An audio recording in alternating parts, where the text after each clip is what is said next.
I know you just. Word though. Oh, yeah. Yes.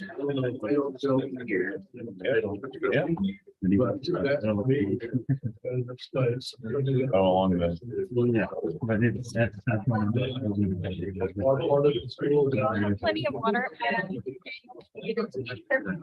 Some of those. The end of the groundwater.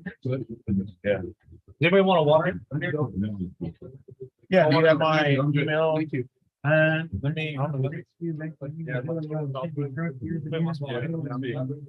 does Facebook Messenger. I mean, I'll just Facebook Messenger. If you Facebook me, message me, then I can, I see you might email and everything. yeah, and just send me. Is that a new hair? That's what I'm Okay. Yeah, just let me know and we'll Get narrow together. down. But Yeah, that that'd would be be great. much. Yeah. Hey, Stephanie, can you hear me? I haven't done anything. I can. Can you hear me? Stephanie, You're still- is that a new hairdo? Or new glasses? It's the vacation look. Looks different. Thanks, Dan. You look I thought it all was a commercial and I realized I know that person. really neat and everything. That's what I'm saying. Y'all are gonna feel like you're watching a TV show where I'm the star for the whole meeting. Can you all hear me You can okay? hear us, but we can't hear you. Is that right? Can you hear me? It's just Barely, real life. barely. It's a volume thing. Yeah, we. Maybe can- our I can technology hear is you. lacking. It's just barely, the room noise is louder than the TV speaker. Tell me that one already.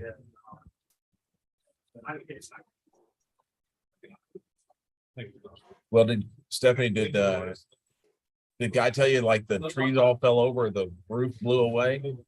You- No, he didn't tell me anything. So Okay. I just knew it was bad. Well, I walked out in the yard to find limbs just laying around. We had a big limb. It was a mess. That's what I heard. So hoping I'll that send you- all I don't know if you saw the A&M game against Florida. The students were camping out at Kyle Field to get tickets when that storm blew through. holy moly. I'll yeah, I'm gonna send it to you. I hope that was worth it. On campus, they were camping out, got blown away. Yeah. Thanks for coming. Yeah. Thank you.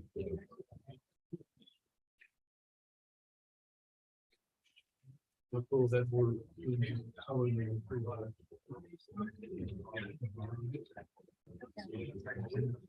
We got home from the airport. I put it with, Before that storm hit. that was exactly what ours.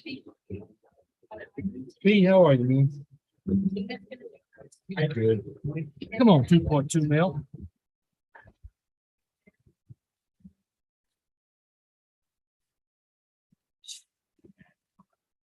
Yeah. That's the Delta school.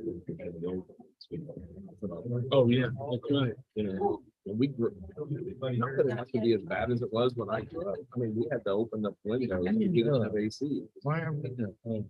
They can still come up and. In the. Exactly. We just had to do research. Dennis. Yeah, those. We need public resources. Yeah,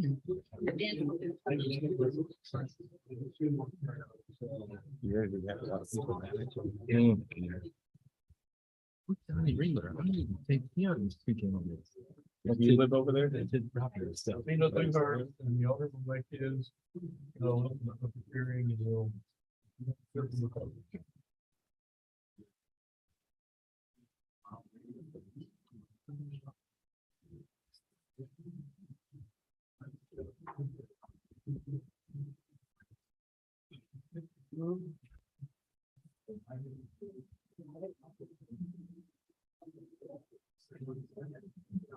Hey, Wayne, just a FYI.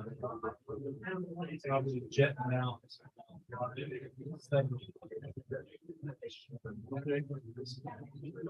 I think good. I think good. So I'm hoping that or and or after. I think was going. I'm just curious.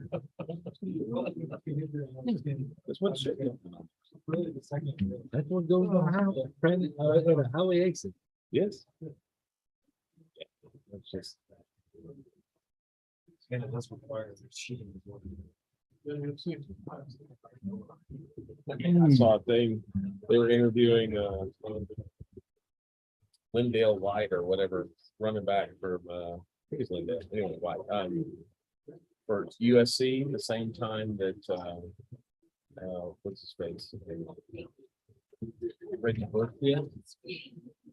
And he's like, I didn't move into a new house when I was going there. Saying, what do you think? I think I saw him. When he's trying to tell the truth about what really happened. And it's like, well, he's like, he said, it's like, so what did you drive when he was there? I drove a Lexus. Yeah. So it's like, and where were you living? I was living downtown. Where exactly? And then it was like, that's a nice part of it. It's a nice part. It's like, well, how the heck? He's like, well, you know, I moved in and when I walked in, there was a bag full of food, and somebody left. I couldn't tell anybody else about it. So imagine how much money you've ever seen just left behind for somebody to find. It said, oh,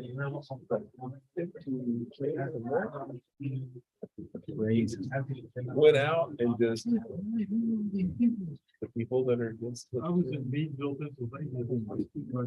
So what City of we're gonna about have 12, to 13,000. And they already been telling people last- do is- last three of them, they're looking for a selected, you know, Oh, yeah. We're What's gonna about five start cruising. and then decided, oh, there's a- I mean, either don't develop and we don't spend, or if we do not develop, we got. One about us. So it's just gonna be another. All the- Good. all the- You're all the- hammer, huh? He take the- Mm. So, yeah. Another very gift card. That includes. Glad we were done. I was in the backyard, Oh, yeah. basically getting it, it's like, that's not a single thing. I think if it's gonna be a single family, it needs to be a public road, which is the same that those other four lots. Right behind, yeah. No, the four lots, the four big ones on Leon River, it's just gonna be a private property. Well, if there are four lots, they need to be on a public. road. Like for police to drive by, the fire trucks to get to their thing. Oh, great. How a good You ready job. to stay here? Mm. I brought my bag. If I need to shaving kit. Not the night they had the library meeting. They don't have to have one, right? And then, That's a joke. What do we pay for that? go scoop. What do we pay for that? Or I don't probably. Easy way to practice. Mm.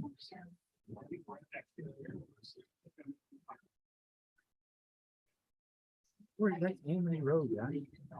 No, it's 190. No, this project, this one night? It's 190 off Dogger. Oh, so it's not the gas station off. Not that one. That one just had cow. And that's, I went and drove that. The sign. Yes, there's an exit. Yeah, just- Stephanie, can you hear us all right? Dogridge comes in. I can hear you all. Can you hear me? Yes. Okay, Dogridge. thank you. Downward Road, right there.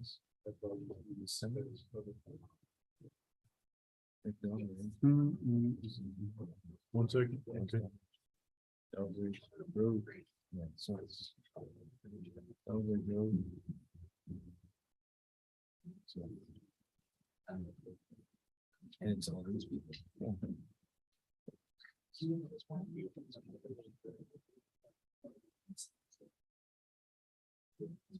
Problem is, They haven't been wrapping up yet, you know, it's- this is.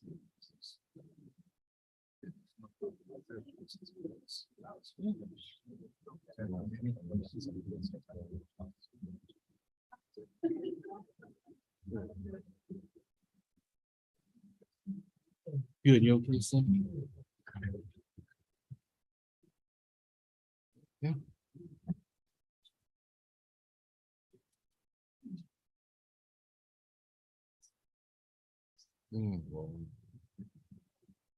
about the flea market?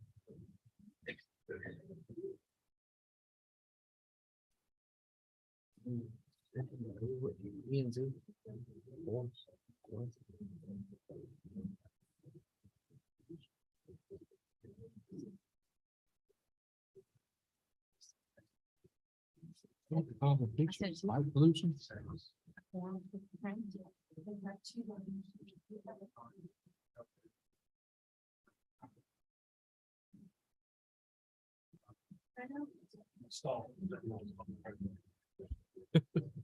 Mini Bucky's. Who said that?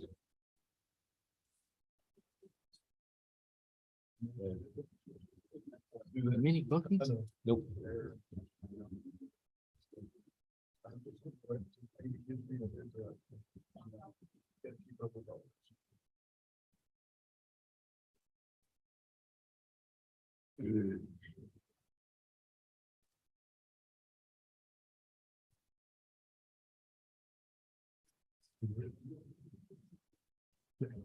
Good afternoon, everyone. Appreciate you being here.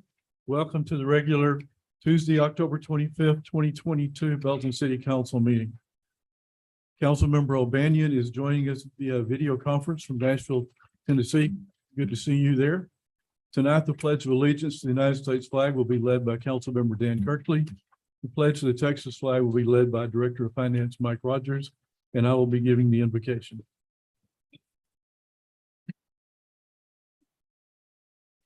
Join me in the pledge.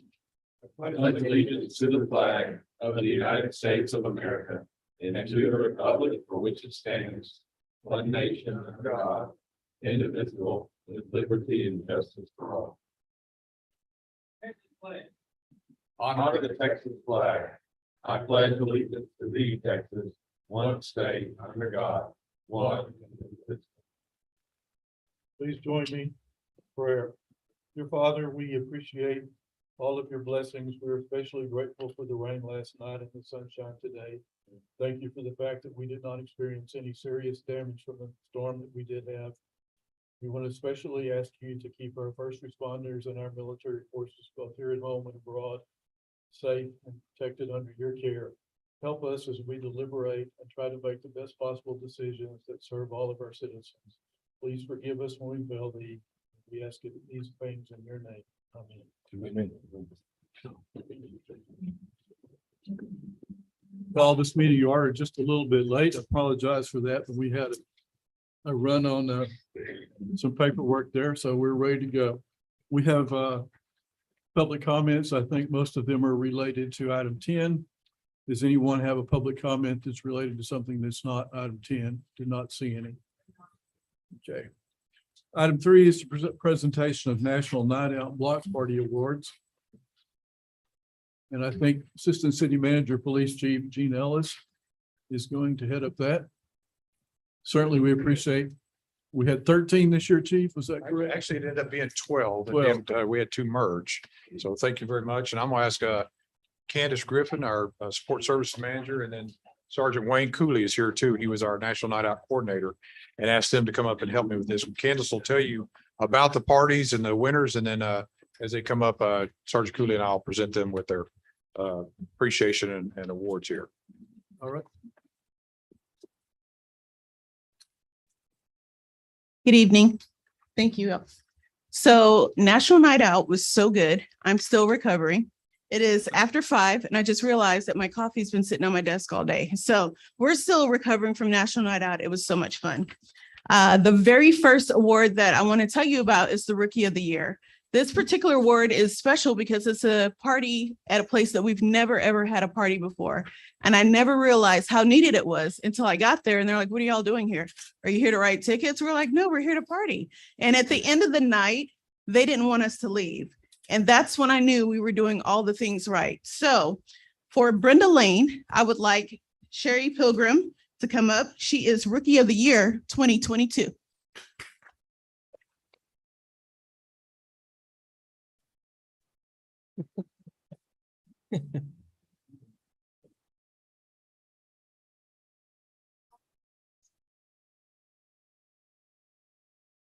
And where was her location?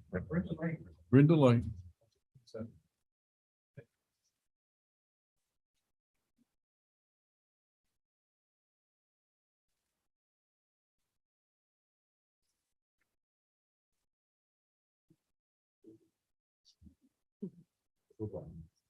Our next award is super fitting as well. I swear I'm not being over dramatic. Trust me this time.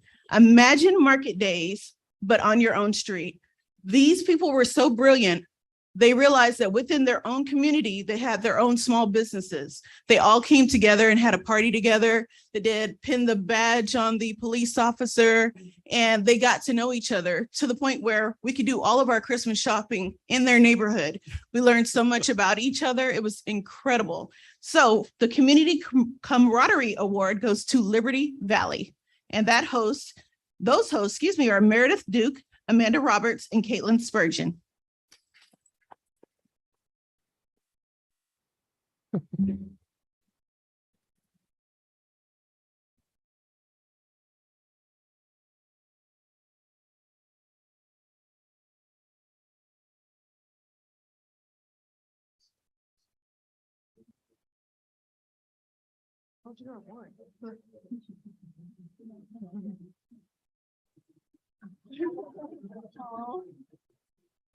Uh-oh. Oh, no. Oh, man.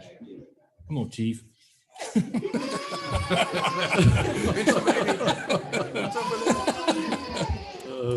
Chief, put your hands where we can see them.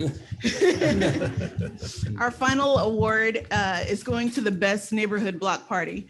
It's hard when you have 12 really good parties to pick a best, but when you say it takes a village, it took a village. We had the Hope House, we had the VFW, and we had Belton Housing come together to throw a party that had cars all up and down the streets.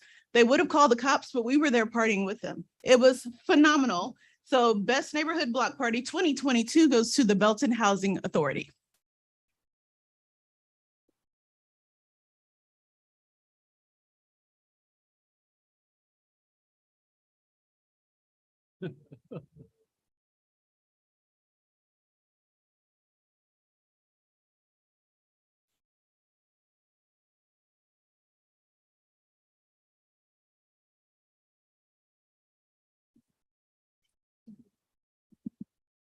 This was one that I had to miss this year due to a commitment in San Antonio. Some of you were at the next day, and it was sad to miss it, just be able to only look at pictures, but it is amazing how far we've come as a community. It's a night that we come out and let the criminals know we communicate and that they're not welcome in Belton, and that's all done by our community members. There's not enough police officers to do it alone, and we need everybody. And so this is just a great way annually that we celebrate that and get to know each other. So thank you for your support.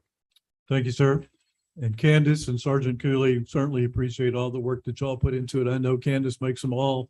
And I was only able to attend 4 or 5 this year, but I really appreciate the fact they were open and welcoming to people all over the city of Belton. And we got some great publicity out of it, but the main thing is we got some folks together in the neighborhood and had a positive night and encouraged great relationships with our police department and fire department and other city staff. So again, thank you to everyone who was involved in that evening.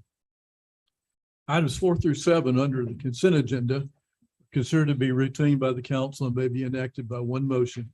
Discussion is desired by any council member. Any item may be removed from the consent agenda prior to voting.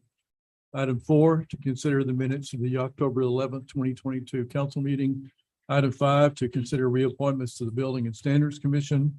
Item 6, to consider an amendment to the purchase order for patrol vehicles to the police department. And item 7, to consider authorizing the city manager to execute a contract with Target Solutions for the replacement of windows at the Harris Community Center through the Interlocal Purchasing System TIPS Purchasing Cooperative. Anyone wish to pull any of those items? If not, I would entertain a motion. I move we approve the items on the consent agenda, items 4 through 7 as presented. Second. Have a motion and a second to approve the consent agenda. All those in favor, please say aye. Aye. Any opposed? Hearing none, those pass unanimously. Item number 6, under planning and zoning, is to hold a public hearing and consider a zoning change from single family to district to Plan Development, Single Family 2 District for approximately 1.3494 acres located on East Avenue R between Wall Street and Miller Street. Clarify this item. Should I clarify this? Did I not say that? Item 8 Yeah. is the one I'm reading. I'm sorry. Now we're going to hear a staff report from Planning Tina Moore before we have the public hearing. Members, as stated, this property in question is located between Wall Street and Miller Street on Avenue R on the north side of the roadway.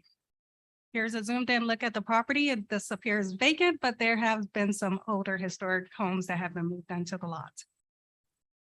The zoning for this property is currently single family 2. The adjacent properties are planned development multifamily, planned development single family 2 as well for another property that looks similarly. The applicant submitted this replat proposing 8 lots to be constructed for detached residential homes on this lot. They are stacked design, one residence built behind the other with a flagged lot for access. The planned development zoning was requested to allow for a reduction in the single family requirements and also for some parking requirements. This is regarded as an infill project. Here is the design for the proposed lots. The yellow are the front lots and the green are the ones in the rear. As you can see, these are intended for affordable houses and there are smaller lot sizes around 12,000 square foot lots. For parking, the parking standard required 2 covered parking spaces and 2 additional spaces for stacking and maneuvering. The applicant has requested to have 1 covered parking spaces in the front lots, which are lots 3, 5, and 7, and 3 uncovered parking spaces in the front. The rear yard would meet the requirements for 2 covered parking spaces and 2 stackable spaces in the rear. With that, the proposed planned development single family 2 will limit the use of the property to single family detached homes. There will be no attached single family, multifamily, or duplexes. Also, the minimum requirements are instead of a lot size of 7,500, it will be reduced to 5,785, a reduction in the lot depth from 100 to 89 feet, and also reduction in the side yard requirement from 6 to 5. And again, the parking requirements, as previously stated, for 1 covered parking spaces and 3 uncovered parking for the front lots. The future land use map identified this area for residential use. Notices were provided to property owners within 200 feet of the property. There were 3 letters of protest which were provided to you. And the letters expressed concerns for loss of privacy, traffic, noise, decrease in property value, and fire hazard. The Planning and Zoning Commission heard this item at their meeting on October 18th and recommended approval of this zoning change. With that, the conditions are the use of the property shall conform to single family 2 district in all respect. The minimum lot area is 5,785. Minimum depth of 89 is allowed, side yard setback of 5, and allow 1 covered parking for the front lots, 1, 3, 5, and 7, and 3 uncovered parking spaces. This will require a subdivision replat to be approved. With that, I just want to point out the applicant is here. Should you have any questions for Mr. Gass? What's here? Oh, there he is. And that concludes my presentation.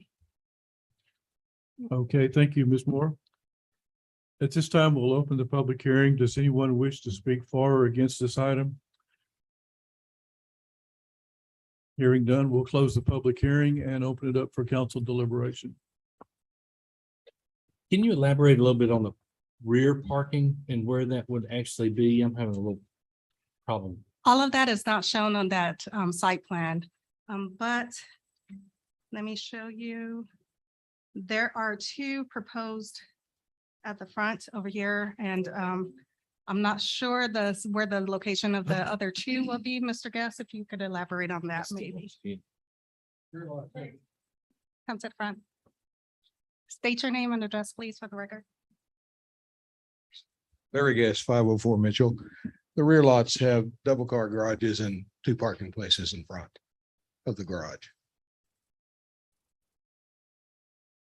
My question revolves around the yellow squared spaces. Those are actually adjacent to Avenue R.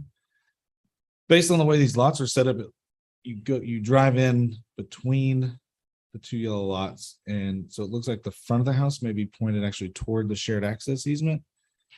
And so that would make side yard or backyard be along Avenue R. Is that correct? For the Just- placement, Yeah, like. I Kind guess of- my question is which way those houses in the front lots orient, because that might put a backyard fence or a side yard privacy fence right along on Avenue R, and I don't think that you can do that, correct? actually, you could do a side yard fence along Avenue R. That could be a possibility. But would that However- side yard then require since it's Like a Avenue 4 R foot. would be a full setback? It is a 25-foot setback, but for fences, you can, well, actually, I'm sorry, that's only 3 foot tall in the front yard setback. I apologize. From what I've seen from the houses that are currently there, they are facing Avenue R. And the front yard setback is shown on this as from Avenue R. So the 25 parking is in the rear then. The parking is in the rear. And Got there are 2 additional parking that would be in the front So, as well. okay, so could you tell us? The front is the bottom of the screen and the rear is the top of the screen? Yes, sir. Okay, just wanted to make sure we're all pointing in the same direction. Yeah, my concern was just the fence, because I know you can't put a higher than a 4 foot fence A 3. with, or a 3 foot without a approval. So, so this is the second flag lot single family subdivision that we've approved in the last few meetings.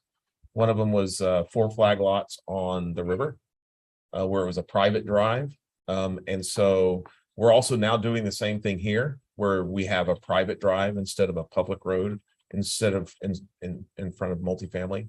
I'm used to that out in the country, out in Pendleton, where you have off Ace Road, you got this long, whatever something it is, and put this mobile home or this nice house, and it's just this one big flag lot, and it allows you to subdivide it, but you couldn't get a fire truck in there. And my concern is that we're being creative and calling it single family when really it's a multifamily development. It's almost like townhomes, the way it's being laid out. I'm used to seeing this kind of stuff for an apartment complex where you have inner circulation that's not public. But we've got to stop in the city limits. Residential single family should front a city road. Whether it's built by the developer and then given to the city, it needs to be. And this is, and I'm all for infill, I'm all for affordable, but this creates challenges. The police driving by, they can't see the residences, four residences from the road. Getting a fire truck in there, they would have to service, if there's a structure fire in the back, they would have to service that from a road going through potentially somebody else's property. And there's no requirements to put a fire lane on these. And I know right now we're in zoning, but it just creates a lot of issues that are unintended consequences when it's assumed that a single family is going to have a certain size on a road that will be a public road. Because because we can access those, but now we can't. And so I've got serious concerns, not with the development of this property for even this many residences, but using single family to do it. So again, nothing against being creative, but anyway, that's just this council member's opinion. How does I was- police and fire exit the back buildings? Through Well, somebody's there is a driveway? joint access easement between the lots where the drive-in area is for access to the back buildings. That's for the property owner as well as police and fire to use for that area to get to the back. Fire, they could possibly, because of the depth of the lots are not that deep, together they're around 180, 190. They can service from Avenue R, possibly as well, because the depth of the lots are not that deep. Yeah, they're basically creating a 20-foot wide private road Between the houses.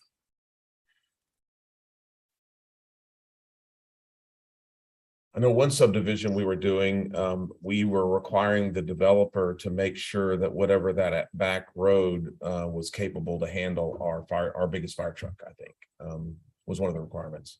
And I've not seen anything like that in this.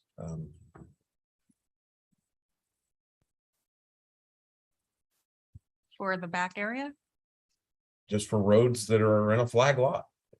Well, they would have to meet the driveway standards. They're Yeah, gonna have to but- be concrete or asphalt. Yeah, but if you have an apartment complex, you have to put a fire lane. Right? And it has to be a certain width if you've got a structure like that. So we've got ordinances to handle multifamily in those situations. We don't have it because it's assumed every single family will be fronting a street. Now these single family lots will not be fronting a street. So there's not necessarily a fire lane requirement in this particular development. But there is an access requirement for it. It has to be at least a 20-foot wide area, and what they're providing is 30 feet between But the, I'm just talking about the structure of the road, right, but because there's not a, there is access. And that access is 30 feet wide, but the two flag lots, they're 15 feet each. And they're contiguous to each other, so that's 30 feet wide. And that's all from Avenue R. That's all from Avenue R. so those are public streets, They're still 30 feet private. wide. They're still private, but they're for access, But not public. but not public. That's what I'm saying. It's- Okay. Other comments or concerns? Chief, has you seen this? Saw this earlier today. I had to do a whole lot of research on it. Tina is correct, where if those roads are built to more of the access and are built hold the weight of the fire truck, then we would have plenty of space coverage. We would have plenty of roadway to get back there to it. If those are gonna be built like a typical driveway, then we would have to stay on Avenue R. And then the length becomes a little bit of an issue, but not, as long as we can get to the back of that house in 150 feet, we're okay from any street. I guess to follow up on David, how do we require that these be painted as fire lanes? Because they would need to be fire lanes. Because I mean, if lot number 2 in the back is having a get together and they have extra cars and they're starting to park along the shared access easement and the front residences don't make a move, I mean, that obviously creates a clear and obvious obstruction to emergency access. It's where it says block 1, is that the road, or is it the narrow dotted line below that? The roads are within this area. The dotted line where it says block 1, that is a utility easement area. Power poles are in that area. So where it says block 1, that's all Utility driveway? easement. Utility easement and not driveway, utility easement and setback area. But there will be an access road if that's what you need to get to the houses in the back.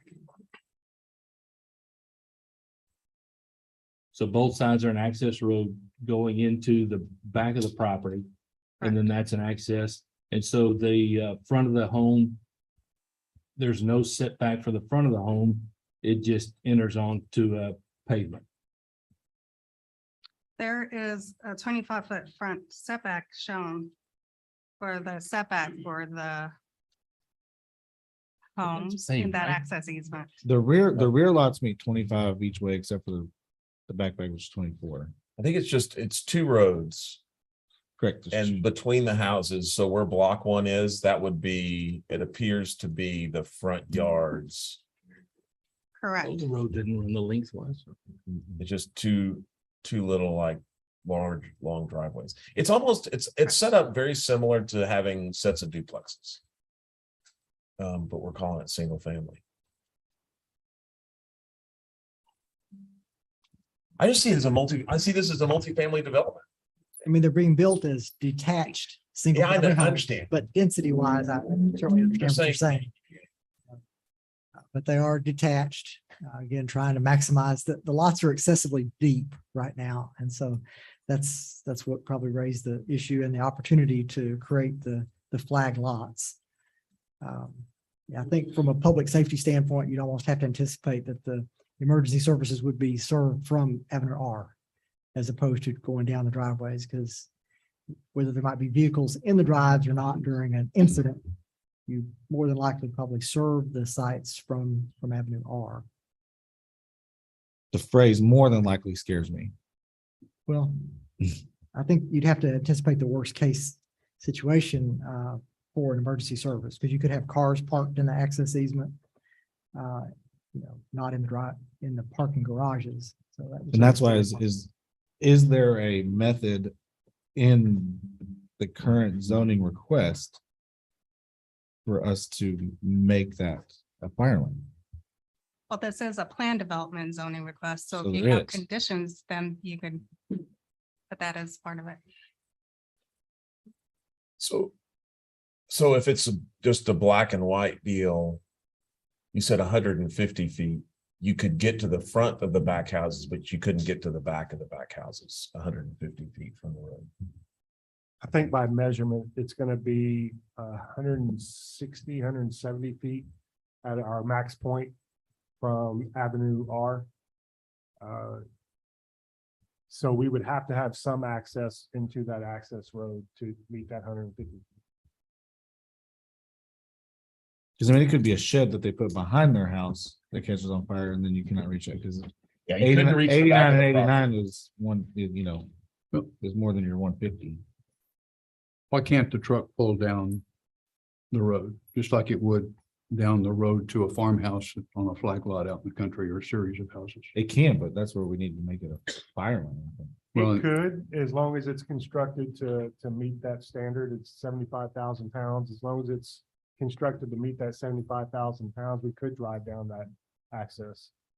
But a normal driveway will not hold the weight of a fire truck.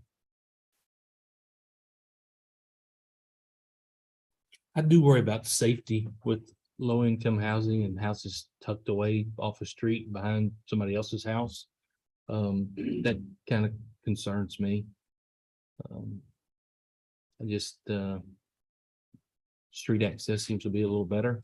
The ability for police to drive by an area and see what's happening or be able to respond quickly concerns me a little bit.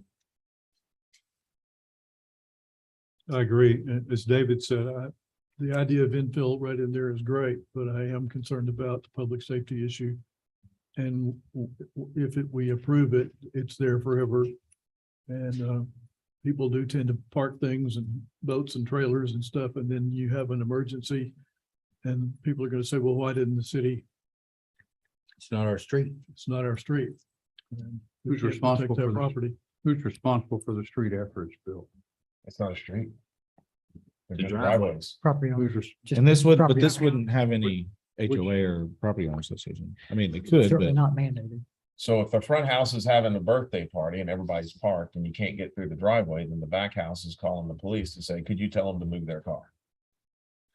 and that's why I guess if I can ask Mr. Guest a question, are you willing and able to make it a 75,000 pound access road and fire lane? At the, Yes to both. Let it still be written in the PD. Yeah, it's, that solves the, Stephanie was thinking. Stephanie, did you have a comment? Well, I just wanted to ask a question because I think this is starting to sound like some previous items that we've looked at. And so I just wanted to clarify, Tina, this is a PD, so we can require things now, but we can't require things later. Is that correct? In the Correct. Now PD? is- Correct. Now is the time to require the conditions for approval for the PD. But the subdivision plat is right after this, so you'll have another chance to look at this, but normally after this, it goes right to building permit stage. I guess my question then to my fellow council members is that since this is zoning change request, would we feel comfortable with that approval, knowing we're with requirements to the PD that we're discussing, along with, it sounds like we'll have additional opportunities to ensure some of the concerns that we're having are addressed. That's just my question to pose. I apologize for the correction. This is the one and only opportunity. The subdivision plat is right after this, and after that, it goes right to staff review for building permits for new construction of the homes. So subdivision plat would come back or not? Actually, it's on the agenda for tonight. Oh, okay. I'm sorry. I don't know then. I guess personally, my last questions are for chiefs. I mean, if you felt the $75,000 requirement, the fire lane as it states, are you comfortable putting your mark on your services in this layout? One I think question if might they're be- built to the 30-foot width, built to hold the fire trucks and mark as fire lanes, we would be comfortable providing services in that area. What about police? Any opinion on single family homes removed that distance from public road? There could, excuse me, there's always challenges in high density areas like this where they're remote, but it's we've got other challenging locations around town as well. So this would not be that unique. The council's able to define the extent and limit of the fire lane from and to and width and so forth. We could add that into the PD if we need a little bit more time to meet with Mr. Gass and tighten that up. We could certainly bring it back next time. I hate to I draft think, that on the fly. I think, it's already gone through planning and zoning. It's approved there. The scrutiny is here. We're looking at it. I would ask us to really tighten up the way we do. We shouldn't be doing flag lots in a city.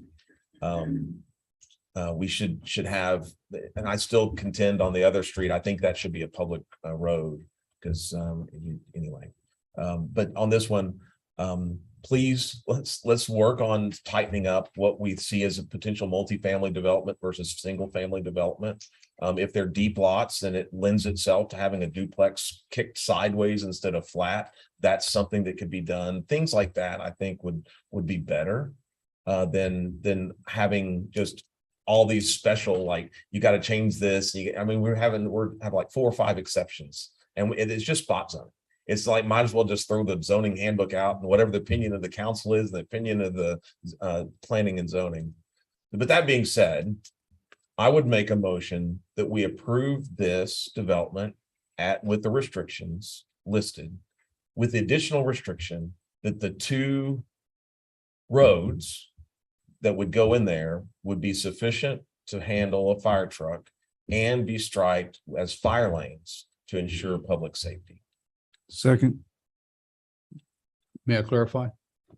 I think we're saying that they would extend from Avenue R to the parking spaces at the houses at the rear. Is that correct? Yes. Thank you. Is that clear? Okay. Yeah.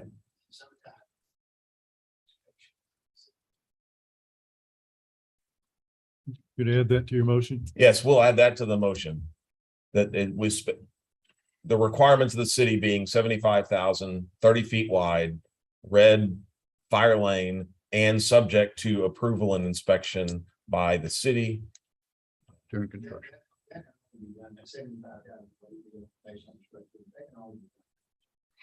I was gonna say that can be done by engineer, but not by inspection. So an engineer report supporting that. Yeah, Wait, I think is Public what's- Works might have. Second. Yeah, just the tool would be a density test. Larry knows this over there, his other one. So when he compacts the road, we'll shoot densities. He'll prove that it can handle the 75,000 pounds, and then he'll ask. Thanks, man. Okay, we have a amended motion. Is second good with that amended motion? So we have a motion and a second to approve the zoning change with the restrictions and changes that have been added. All those in favor to do this, please say aye. Aye. Hi. Any opposed? Aye. Okay, the motion passes 6-1. Item number 9. To hold a public hearing can consider a replat of Avenue R subdivision, a replat of Lot 2, Block 1, Charlie Miller addition to create 8 residential lots on the north side of East Avenue R between Wall Street and Miller Street. Ms. Moore. Thank you, Mr. Mayor. This is the final subdivision plat. This is a replat for those 8 lots in question. This consists of 1.3494 acres, 1 block, 8 lots. And again, this is a general layout that was proposed. Water and sewer will be provided by the city. Avenue R is a local road. It requires 50 feet of right of way and and what's currently there is 25 feet of pavement. No perimeter street improvements are required at this time. Access standards. Access will be provided off of East Avenue R. Per our subdivision codes, for access, each lot is required to have a minimum frontage of 20 feet to a public road. Each flag lot is currently 15. Together, they're contiguous, they're 30 feet wide. A joint access easement is provided on the flag lots to allow shared use of the access area. Again, the applicant is requesting a reduction in the access standard from 20 feet to 15. Again, staff is supportive because due to the layout and the joint access easements. Drainage has been reviewed by staff for parkland fees. There is a requirement for $200 per unit. This will consist of $1,600 for the 8 units as proposed. Funds for this will be used at the nearby city parks, which is Southwell Tiger Park and Miller Heights Park. With that, the planning and zoning heard this item at their meeting. They recommended approval of the 15-foot minimum frontage of public road. Be happy to answer any questions. At this time, we'll open the public hearing on item number 9. Anyone wish to speak for or against item number 9? Hearing none, I'll close the public hearing and open it up for council deliberation. I think we've discussed them some very thoroughly. I move that we approve item 9 as presented. Second. Have a motion and a second to approve item number 9. All those in favor, please say aye. Aye. Aye. Those opposed? Aye. Motion passes 6-1. Thank you.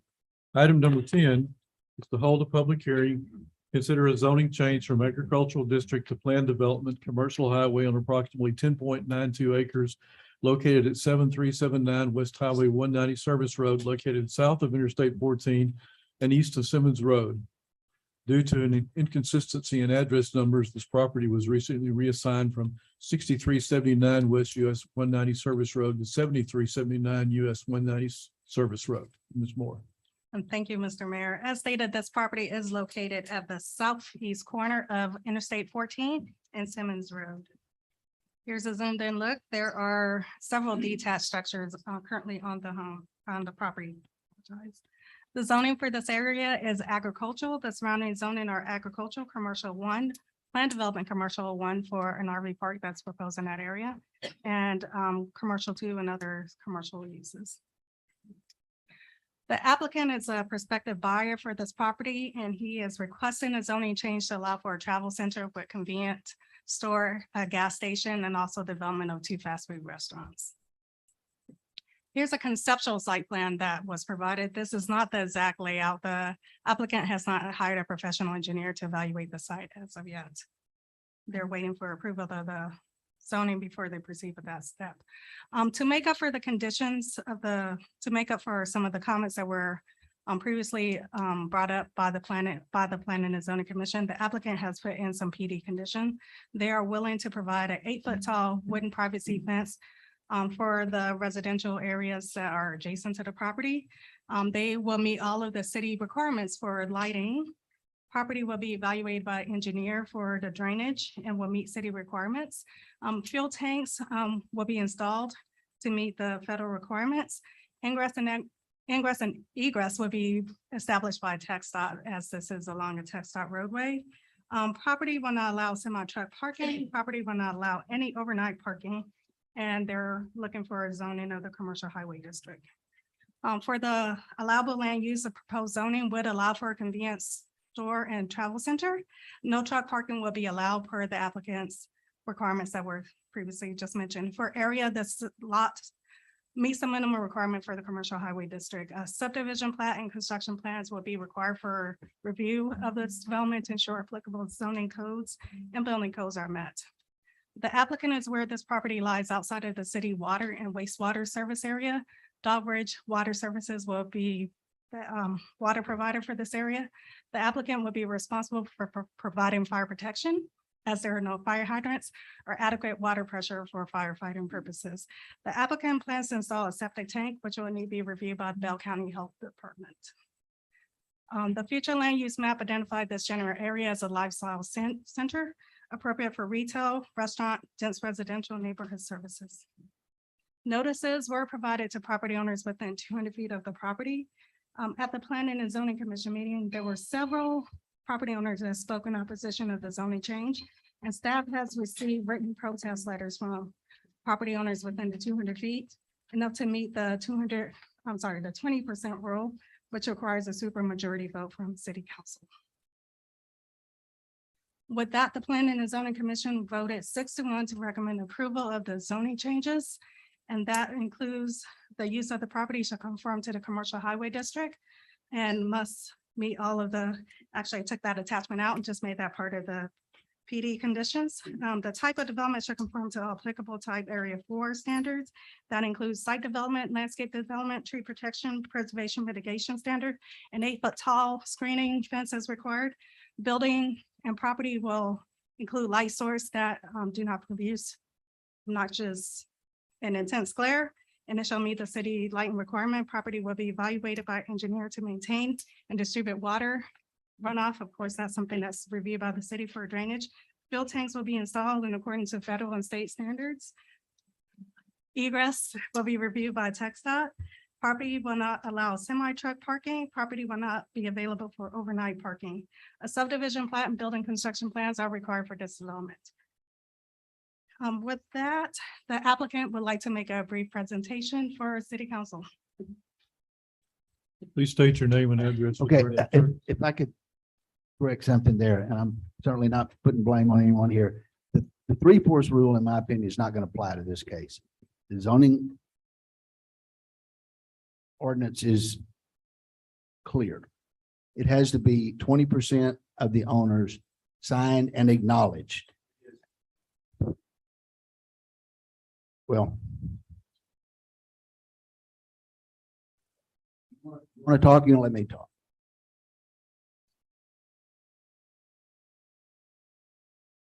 Invoking the 20% rule, which requires a 3/4 vote of the city council, is a serious deal because it takes away power from you who are elected.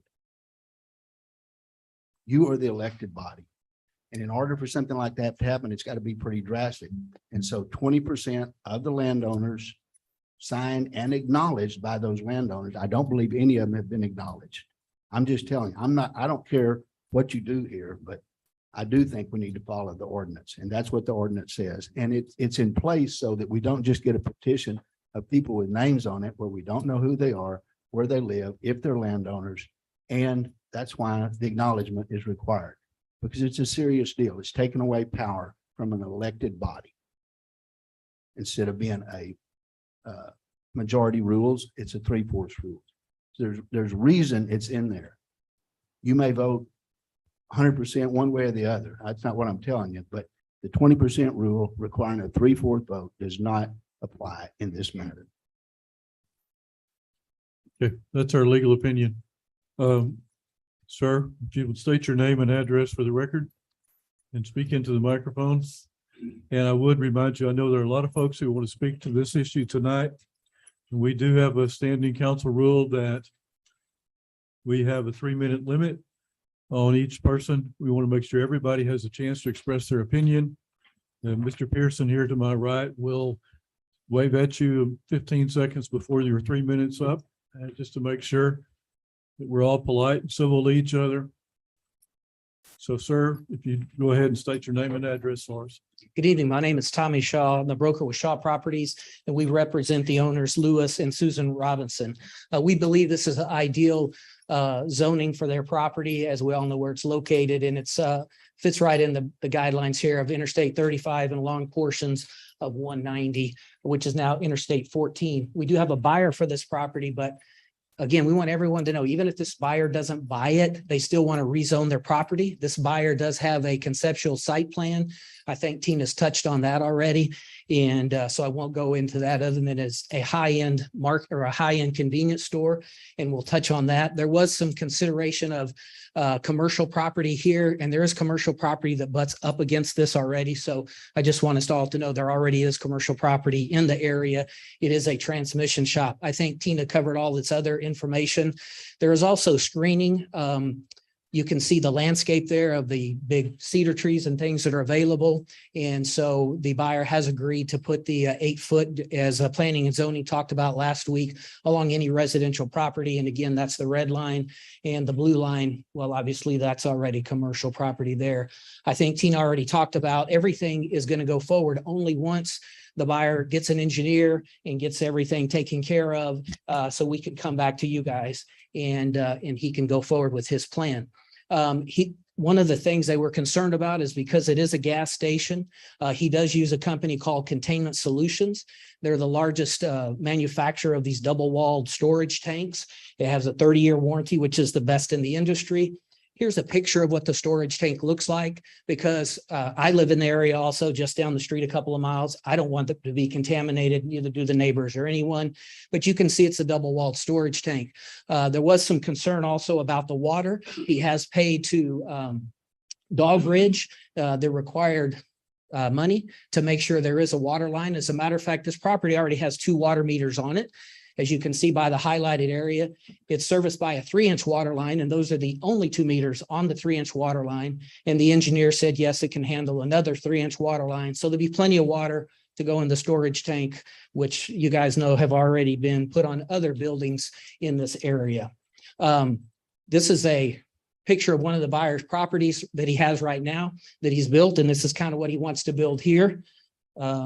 It is a high-end convenience store. This is what I mean by high-end convenience store. Again, 30 seconds, sir. okay, so you can see all the things that are in there, and it would be a great stop for anybody heading to the lake or anybody that lives out there. They would not need to drive into town, into Belton or Harker Heights, and therefore it's part of the Ports to Forts Interstate 14. And we think this is a great introduction to Belton. Thank you, guys. Thank you, Mr. Shaw. And now we'll open the public hearing. I have a stack of folks who signed up. I'm trying to call folks in order of how they were received. Again, I would ask you to limit your comments to 3 minutes and state your name and address. The first one I have is Matthew Nesby. Mr. Nesby? Papers laid out in a certain manner where everyone has their spot to speak. If you could done it like that, I would appreciate it. Okay. All the papers that y'all have are laid out in certain orders. By somebody. Okay, is that a problem? Okay. How about the additional one we received was? Okay. Very well. That's fine, sir. So, good evening, Mayor Carpenter and Belton City Council. My name is Kevin Nesby. I own 2.82 acres at 3011 Tanglewood Circle, where my family and I reside. Yesterday, I did turn in a paper to the city secretary showing that we have a 66% land ownership of the property affected by this. So with that being said, I live within 200 feet of the proposed truck stop. Along with my statement, I have also included a letter from Dr. William Long, who looked at the statements and studies that we provided and is opposed to this as well. I'm opposed to truck stop because my family and neighbors will suffer due to adverse health effects of a gas station, benzene and diesel exhaust, particulate emissions. Truck stop noise could lower the value of our homes. Groundwater pollution could threaten the quality of our life and well water. Crime, especially the liquor store, could spill over into our neighborhood. If you look at that map, one part of this property is actually a residential lot between 2 homes. They're wanting to leave that access open to allow vehicles to come in and out of there. Other speakers will provide further detail on each of these impacts. The Belton zoning ordinance, section 49.6, requires that you consider 6 factors when deciding on rezoning request. Proposed truck stop does not comply with 2 of these required findings. First, whether the use permitted by the proposed change will be appropriate in the immediate area concerned and the relationship to the general area and the city as a whole. There are numerous homes adjoining the truck stop site. The zoning change, if granted, would allow uses that are inappropriate for this immediate area since they degrade the quality of life and property value. Second, any other factors which substantially affect the health, safety, and morale of the general welfare. The scientific studies attached in my testimony show that the adverse effects of gas stations, benzene emissions, and diesel exhaust threaten those living within 500 feet, and so does crime associated. Because these findings are not met, you're obliged to deny this request to rezone the site from agriculture to commercial highway. In addition, neither the document submitted by the applicant or the October 18 staff report fully address the 6 factors you're required to consider with regard to a zoning change. You do not even have a complete concept plan.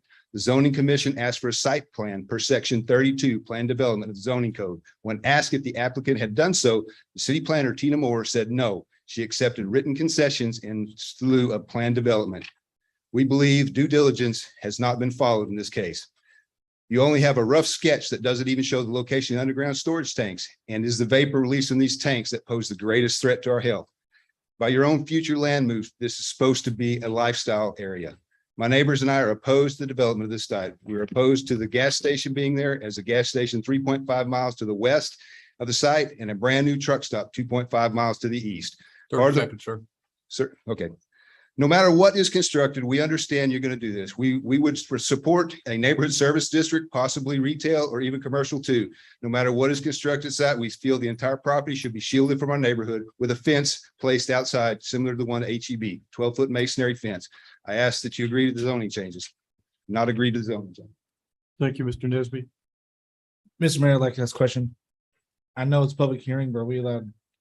If the answer is no, it's fine, but can we ask an attorney question? Wait for them. Before we get too far. I'm just asking. Since we're not going in the order that I had, who is next? Yeah.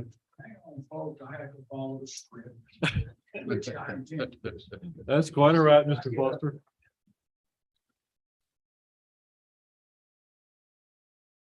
Nice to see some other people here that don't have a whole lot of hair. My name's S.K. Foster. Good evening, Mayor Carpenter. and Yes, sir. City Could you give Council us your members. address? I'm sorry. I don't mean to interrupt you, but your address, please, sir. I'm fixing to. Oh, I've got to sorry. read this now. My wife Sudie lets me live with her on 7.25 acres at 2805 Simmons Road, Belton. Thank you. Okay, we squared on that. Yes, sir. All right. Our home is within 200 foot of the proposed truck stop at 7379 West US Business 190, which is now I-14, and we're proud of it. The reason that we are opposed to this is because of the ambiguity of what has been presented to the zoning commission and by virtue to us.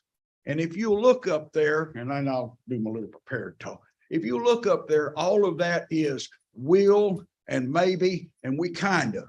There's no plan on that. I've built a few things in my life, and generally when you go down to the bank, get a takeout letter, you take them a set of plans and a plat of your little subdivision. I've never seen that. There's no measurements on anything that I can find. So here's what I'm saying. There are certain health risks with a proposed truck stop that was presented to the zoning committee on the 18th of this month. The surface run water is a problem for me because large parking lots run water. I'm downhill. If we could throw that other map up, you'll see where all those trees are. That's my wife and I's property, and it's a good 10 foot below the surface level of the rest of it. So somebody's going to have to fix it. There's a big old drainage ditch through there that the highway department says you will leave. And this is a runoff area into Stillhouse Reservoir. It also runs off into my creek and down behind my house and into a tank, and then it proceeds down Stillhouse Marina. So, and I know that it does that because I rebuilt the marina, and I've been down there more than once, walked down to it to find it. Well, and you know that that's what I did down there. All right. One of it is gas station pollution. Now, well contamination on leaking underground tanks. We all acknowledge that those new tanks, they don't leak bad. It'd take a pretty good hand grenade to knock a hole in one of them. But they all tanks that hold liquid. With the expansion of heat and the contraction of cold, the liquids move. And if you have expansion, what do you do with the vapors? It's just like your propane tank 30 sitting out seconds, behind your barn. Sir? 30 seconds, sir. All right. The proposed truck stop has got 8 pumps and 3 diesel pumps and no plan for water retention, water runoff, or a septic system that's going to be able to take care of 2 restaurants and a convenience store. I would suggest that you turn it down because they have not presented what the paperwork it needs to be to actually get a permit. Thank you. Thank you, Mr. Foster. Appreciate it. I didn't mean to interrupt you. I didn't know you were going to get to that point. So appreciate it very much. Sudie Foster, What'd you say? Ms. Foster? Talk to her. I don't hear that you have to yell. As you can tell, we're related. Almost 52 years, so. Major Carpenter and members of the committee, thank you for listening to us and our opportunity to speak to you. I'm a little nervous because I'm used to my audience being first graders, and I don't do well with adult public speaking, so bear with me. We're not as My- good as those first graders, so just treat us like kindergartners. It's fun. You're much older. Much. My name is Sudie Foster, and I live at 2805 Simmons Road, Belton, with my family and husband, Steve S.K., for 31 years. We live right next to where a mini Buc-ee's is being proposed. Our area is a heavily wooded area that we have a lot of wildlife, and it's a heavy area that goes on down to the reservoir at Stillhouse. We do worry about a possible fire or any damage because it would go right down, especially as dry as it is, right down that heavily treed area lot is ours. This proposed higher level of zoning, and we don't know if there's levels. That's something we didn't think to ask. We're hoping that we wouldn't go from agriculture, which our kids had pigs and chickens at the time, will not go to such a high zoned commercial area. I'd like to make a comment to something that Mr. Shaw said about that there is commercial activity. There is a packet that I gave you of photos and information that I gave you to all of the area, the businesses from Simmons to 1670 and back around. They have regular, normal business hours. I'm worried about this travel center high end, one, because of the traffic. I urge you, before you would make a decision, to please come out to where we live. Come west, go west. Turn like you're going to turn. That intersection on Simmons has traffic from the lake, traffic from 2410, traffic coming from Belton to all those areas. We have bus stops. I do not see how the traffic flow would be. We are a quiet little neighborhood. We would appreciate if anything goes in commercial, it could benefit our neighborhood. Restaurants, a store, but not gas stations with all the health problems, possible crime for being open late. And we do have 2 exits away. Do we really need that? If we've got one on 1670, do we need one on Simmons with the way that we have to the lake? Just look at our traffic patterns. Think of our little neighborhood. Look 40 at the seconds, Ms. Foster. packet. And just consider the level of zoning if that is possible. Thank you for hearing me. Thank you, Ms. Foster. Francis Finney.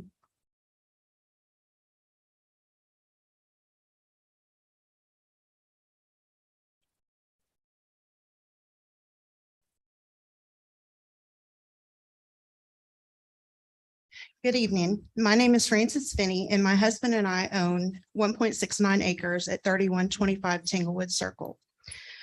We live within 200 feet of the proposed truck stop. I will provide you with further detail on the adverse health effects of the diesel truck exhaust, particulates, and emissions that was referenced by Mr. Nesby. The fine particulates released into the air in diesel truck exhaust can travel deep into our lungs. Adverse health effects include permanent respiratory damage characterized by fibrosis, causing obstruction to airflow, chronic adverse effects in lung development resulting in deficits in lung function, along with abnormal heart rhythms, heart attacks, and stroke. The attached table from Diesel and Health in America, the lingering threat, documented that Texas had the 5th highest death rate in the nation due to diesel emissions. Attached to y'all's packets are the California Air Board Resource Board recommending that Distribution centers and any facilities that would generate 100 or more diesel truck stop trips per day should be located at least 1,000 feet from homes. The applicant has yet to submit documents giving the number of anticipated truck trips. Our consultants at Seeds found traffic studies and other truck stops which indicate a facility of the same size would generate anywhere from 25 to 100 truck trips per day. A substantial portion of truck stop particulate emissions occur when diesel truck engines are left idling for long periods of time. I understand the applicant has proposed a banning on semi-truck parking, but it is unclear how enforceable this would be or how it would restrict its extended idling. Also, will trucks be left idling while the drivers are in the restaurant or the convenience stores or looking around the high-end store? Belting zoning ordinance section 49.6 requires that you consider any other factors which will substantially affect the health, safety, morals, or general welfare of your citizens. The scientific studies attached to my testimony show the adverse health effects of diesel particulate emissions, threatening those living up to 1,000 feet away. The documents submitted by the applicant, as well as the October 18th staff report, make no mention of adverse health effects of diesel exhaust particulates, only the truck parking restriction. Therefore, the required health findings cannot be met and the rezoning request should be denied. And if you have to rezone it neighborhood services, please. I've also attached 30 seconds. the letters from our doctors, my daughter's health effects and the situation with her health and my husband's health. Please consider it. Thank you, Ms. Finney. Charles Finney? Is Mr. Finney?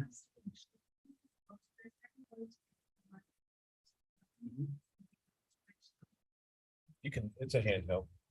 Yeah, we can get it to you.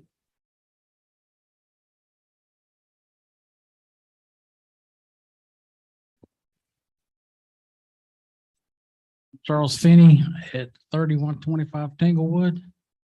And the thing that I have to, I guess, say about it is they keep talking about they don't want semi trucks on the parking, but they don't refuse to eliminate the semi truck fueling station. You don't need this type fuel pumps to sell automotive diesel for cars and pickups. They have those pumps available on the normal automotive pumps.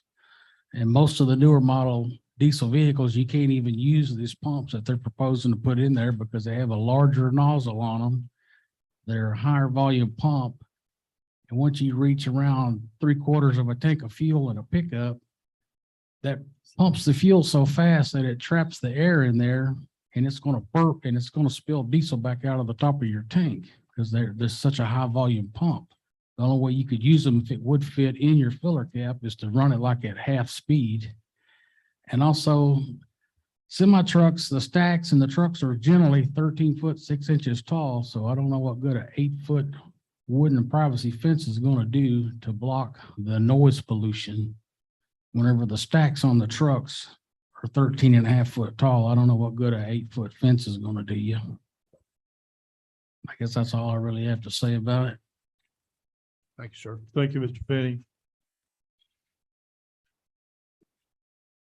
Candace Waugh.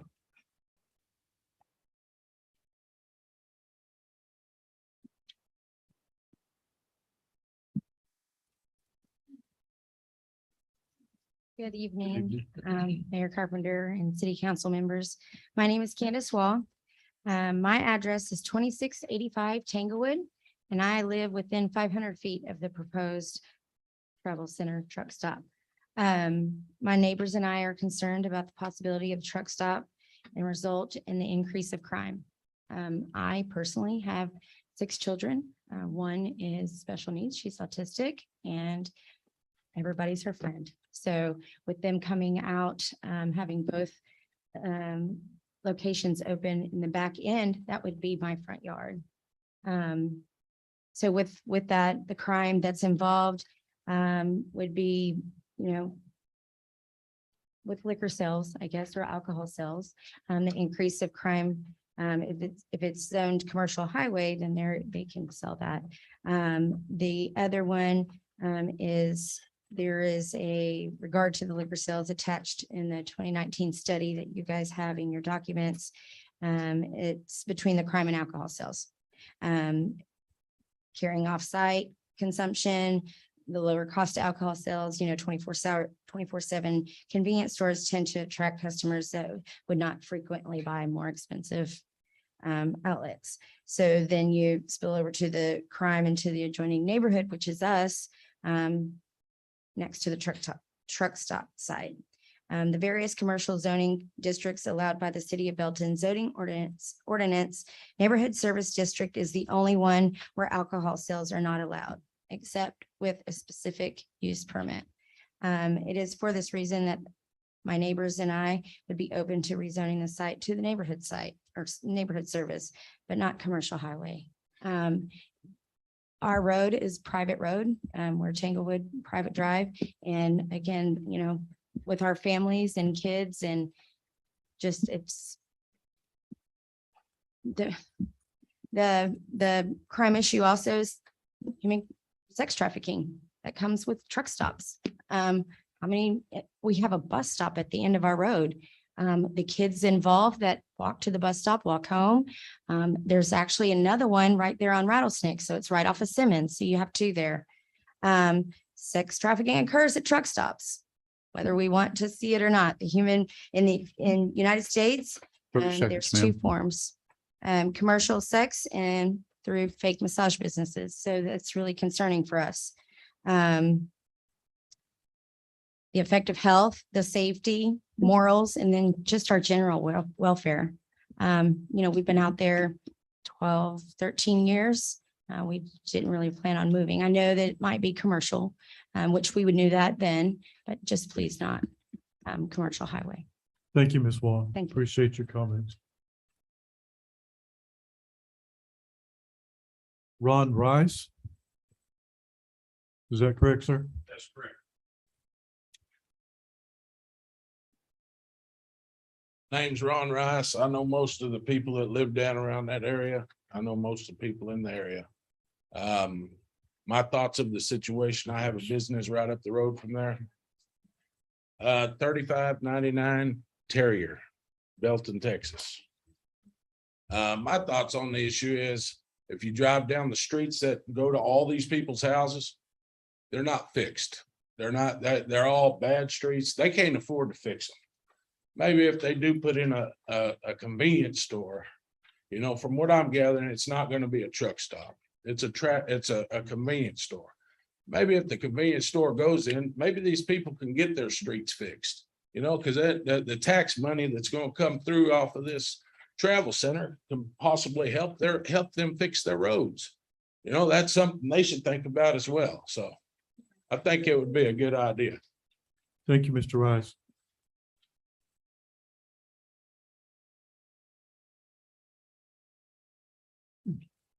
Singavi Vadidel.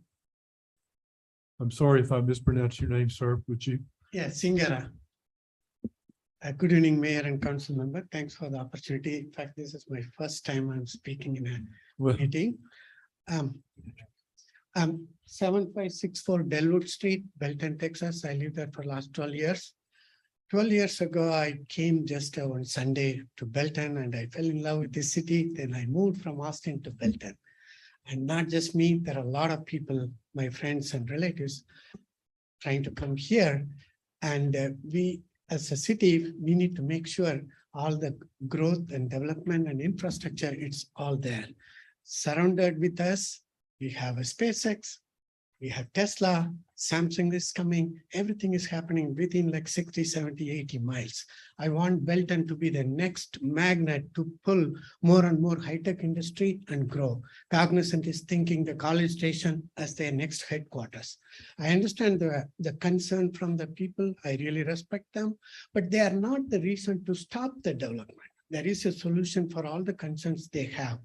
And the location that's meant for a commercial development. It is on the highway. Highway is developing.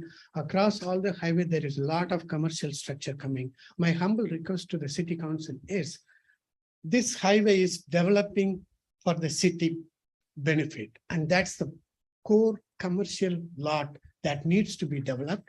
And all the concerns from the people need to be addressed, not stopping. That's my request. Thank you. Thank you, sir. Appreciate you coming. Archie Brooks.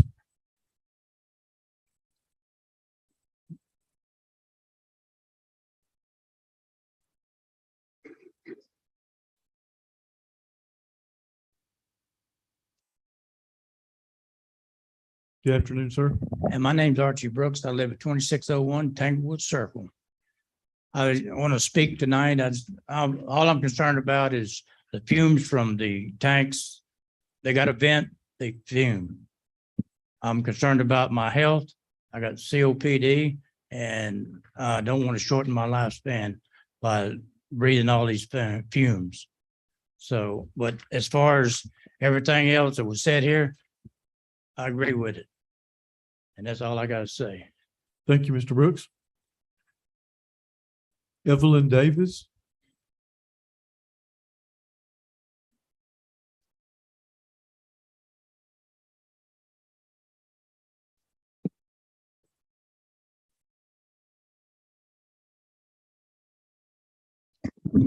Good evening, Mayor Carpenter and City Council members. Appreciate you allowing us to speak at this. My name is Evelyn Davis. My address is 3140 Tanglewood Circle. I have lived there for 46 years. I live within 200 feet of this proposed commercial property. My neighbors and I are deeply concerned about the potential impact of this travel center / truck stop. And I say that because there is no distinction between the two, has not been since 1990. The noise on our property value, health, and quality of life will be tremendously diminished.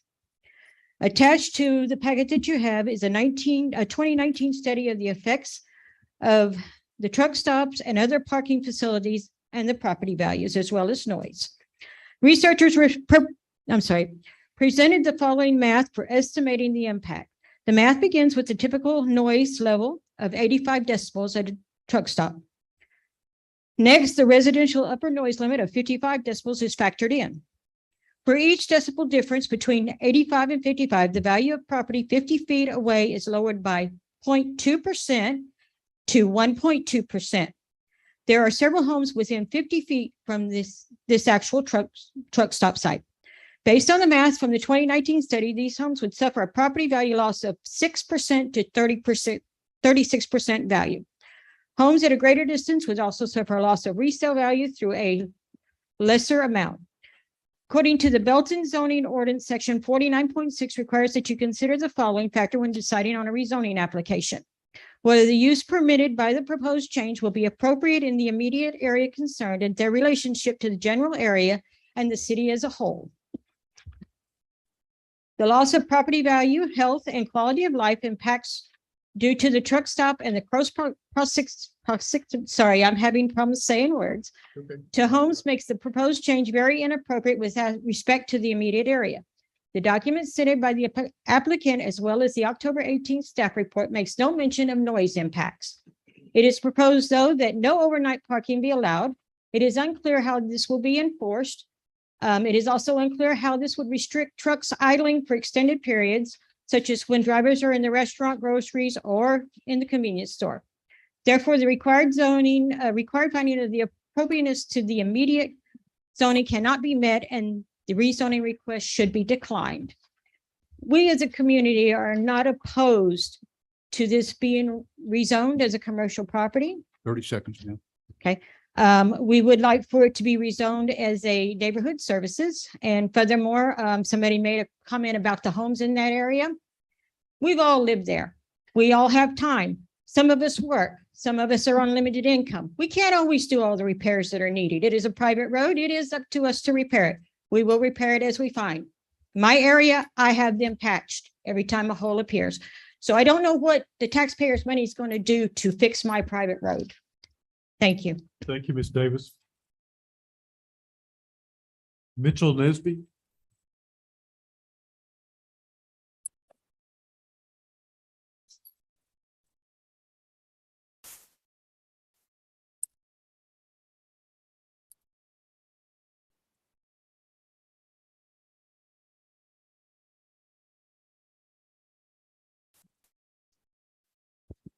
Good afternoon. My name is Mitchell Nesby. I live at 201 West Upshaw Avenue in Temple, Texas. But my dad, Kevin Nesby, lives at 200 foot from the gas station, or will live if this goes through.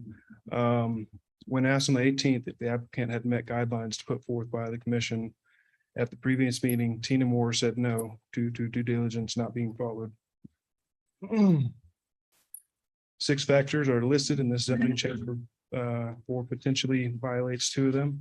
Section A, which reads whether the use is permitted by the proposed change would be appropriate in the immediate area concerned, and which reads any other factors will substantially affect the health and safety, morale, and general welfare of the impacted area.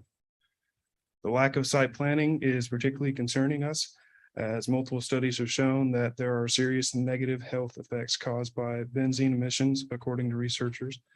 There is a correlation between exposure to benzene emissions and the negative health outcomes. Benzene is known as a carcinogen, and about 20% of benzene exposure in the United States comes from auto exhaust and industrial emissions. Studies have found that even low benzene exposure can increase one's risk of developing leukemia.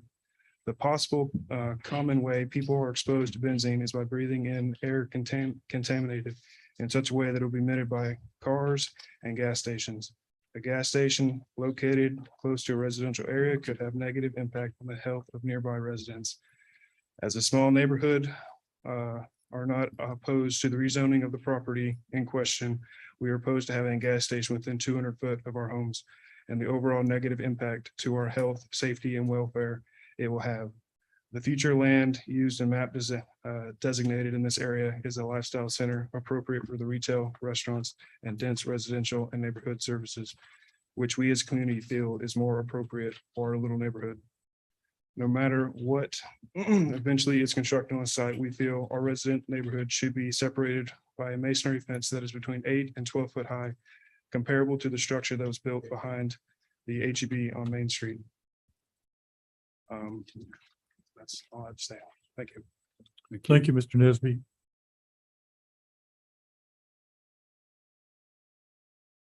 Matthew Nesby.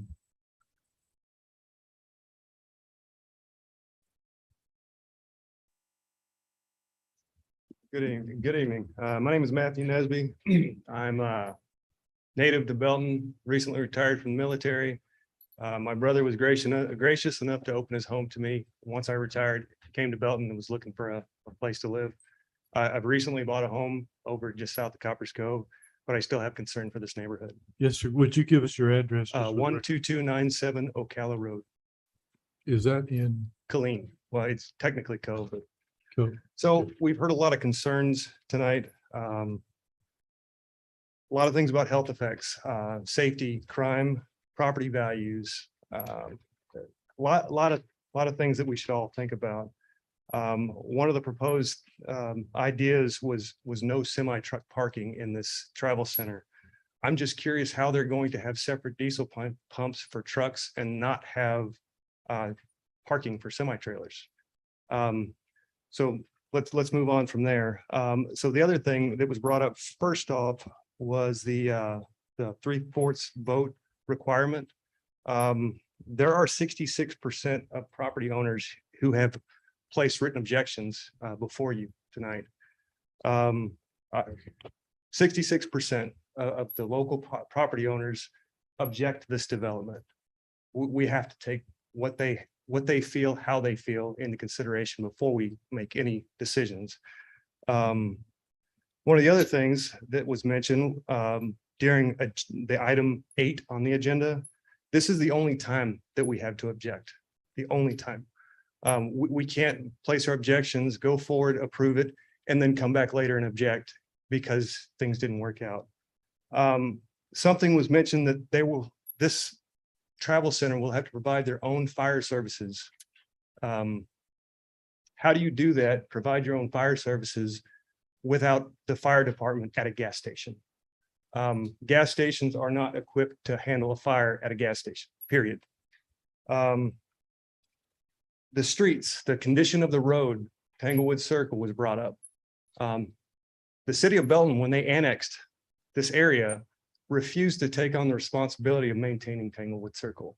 So the residents have to use their own money to maintain it. And while some of it is in disarray, it's still drivable.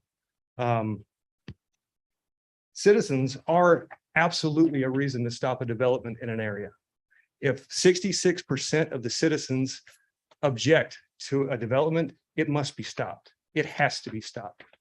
And everybody else has hit on pretty much everything on my list. Please consider the objections. Thank you for your time. Thank you, Mr. Nesby. Thank you for your service in the military. R. Kevin Nesby. Oh, sorry. Does anyone else wish to speak for or against this matter? If you would come up and state your name and your address for us, please, ma'am. My name is Amanda Roberts and I live at 2136 Hamilton Lane in Belton. I just want to offer a different perspective. I am a claims manager for a national distribution company. So I handle liability claims that involve semi tractor trailers. So I've heard lots of the residents indicate that they're opposed to having a convenience store or a truck center. But even as a commercial property, having a restaurant on it, even if there were not a travel center, how are those businesses going to be serviced? How is the food service industry that might be there or the convenience store going to get their product? They're going to get their product from a semi tractor trailer. Somebody's going to come in and deliver it to them. And that truck will idle while it is there with the refrigeration running. And it will cause issues as well as far as safety. Just to consider that is, I've grown up in this area in Simmons Road.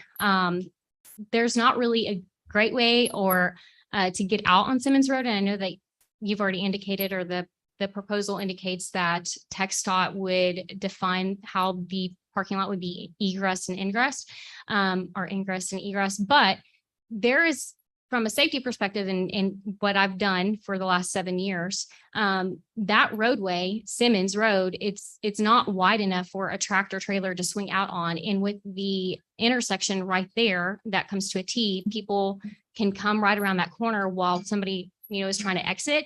And off of that frontage road, there is a lot of traffic that just, flies back and forth off of there. So I just want to offer a different perspective from someone who is in the distribution industry, and that regardless of if it's a commercial highway where there's a convenience store or if there's food service restaurants placed there, there is going to be some type of commercial truck delivering product to that location. And that's just a perspective I would like for the council members to take into consideration, as well as the residents who live in that area. Thank you, ma'am. Mhm. Appreciate your comments. Anyone else? I don't want to leave anybody out. If anyone else wishes to speak for or against it, please come forward. Hi, I filled out a little paper, so I don't know where my paper went. I'm Tammy Nesby. I live at 3011 Tanglewood Circle. And before Miss Foster gets upset with me, she forgot to show you all her picture that she had brought in. This is a picture of the travel center that's about 2.5 miles away from us. This was taken at approximately 9 o'clock at night, Sunday night, about 8 o'clock. You can see how brightly lit it is. This one is a 24-hour center. It has pay at the pump for 24 hours, so the lights are going to be on. This is similar in design to the conceptual plan that was turned in. And she wanted me to read this on the back to you. I leave you with this photo. Oh, and here you go, Miss O'Banion. I don't know if you can see it. So something similar to this, there's no neighborhood directly behind it, will be directly behind it if it was similar to this that was being built on the property in question. This one, the research showed is 7 days a week, 24 hours or 16 hours, depending. It's 24 hours for the pump. That's a lot of light. So she just wanted me to show that, and did not want to get yelled at if I forgot to show it to her. So, as I said, I live within 200 feet of the proposed travel center.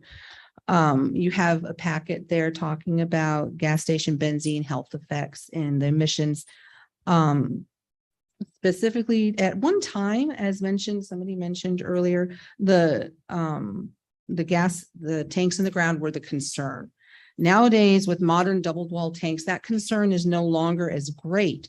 Several studies conducted over the past decade have shown that enough of the benzene and gasoline is released to the air to threaten the health of those that live up to 500 feet from a gas station.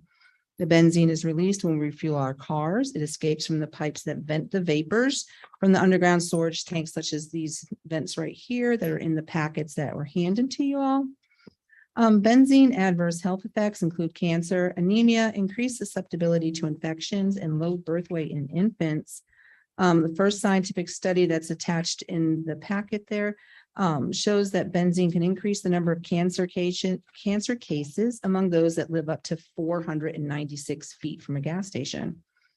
The other documented study in there shows that 10 times more benzene comes from the storage tank, the vents specifically, that compared to being released at the pump. So it's the vents that are a major concern for us. 30 seconds, ma'am. Thank you. The Texas Commission on Environmental Quality only requires that we control the vapor releases 1% of the time. In other words, that means the storage tank release 99% of the time, there's no measure of control when they're released. Per your ordinance 49.6, the rezoning criteria requires you to consider any other factors that will substantially affect our health, safety, morals, or general welfare. With those tanks being there, possibly releasing that violates that section of the zoning ordinance. Thank you, Ms. Nisby. Thank you. Appreciate it. Anyone else? I do not want to leave anybody out. Allison Robison, 911 Stonebrook Drive, Temple. So, hello, my name is Allison Robison. I am a 2019 graduate of Belton High School and a 2021 graduate of UMHB. And so I'm really just here to explain that I hope the city would zone this property as the commercial highway district zoning in order to support economic growth and development in our town. And so I know that crime's been mentioned a lot. And according to the 2020 DPS, which is the Department of Public Safety report on all crimes in the state of Texas, gas stations and convenience stores had drastically lower rates of crimes in comparisons to grocery stores, residents, and commercial establishments. And then I just want to close. Thank you so much for allowing me the opportunity to speak. The city of Belton is a great place, and the commercial zoning for this property would greatly help the city in a positive way. So thank you. Thank you. I appreciate it. Anyone else? I also filled out a form. Hi, I'm Dr. April Robison. I live at 911 Stonebrook Drive, Temple, Texas. I have resided at the 7379 location with both my parents, who are the sellers of the property. Thank you for your time. I'm here to speak on behalf of my parents who are focused on changing their zoning to commercial zoning. This is not a truck stop. It was clearly designed. These pumps that are laid out for diesel are no different than many of the diesel trucks that are sitting in this parking lot. We like our diesel trucks in Texas, especially our 4x4s. These are pumps very similar to what's on Valero at the 121 exit. They are not equipped for diesel rigs, so there's not 13-foot smoke pipes. Also, any business you put there is going to have diesels come and deliver product. That's what's going to happen whether we put a retail store or anything else. There's been the concern about fire. So according to the National Fire Protection Association, during 2014 to 2018, which is the most recent data, there was only 4,370 fires reported at gas stations. Texas, according to the Energy Protection Agency, there's over 11,000 gas stations in the state of Texas. Once again, 4,300 across the nation in terms of fire. I understand this area. I used to live in this area. I moved up there with my parents. It was a commercial business when my dad bought this property. We used to have Toyota salvage there. We had over 1,000 used cars and we sold Toyota parts across the world. It's what we've always done as a family business until my dad had his stroke and he had to retire. Therefore, it was commercial. It is the largest highway frontage you have on 190 or I-14. It is the only access point from the city of Belton to access the lake. This is an ideal place for growth. Unfortunately, these members of the community, they have suffered in this community because they were not zoned. And since they've been zoned, they've not had the proper support from the city of Belton.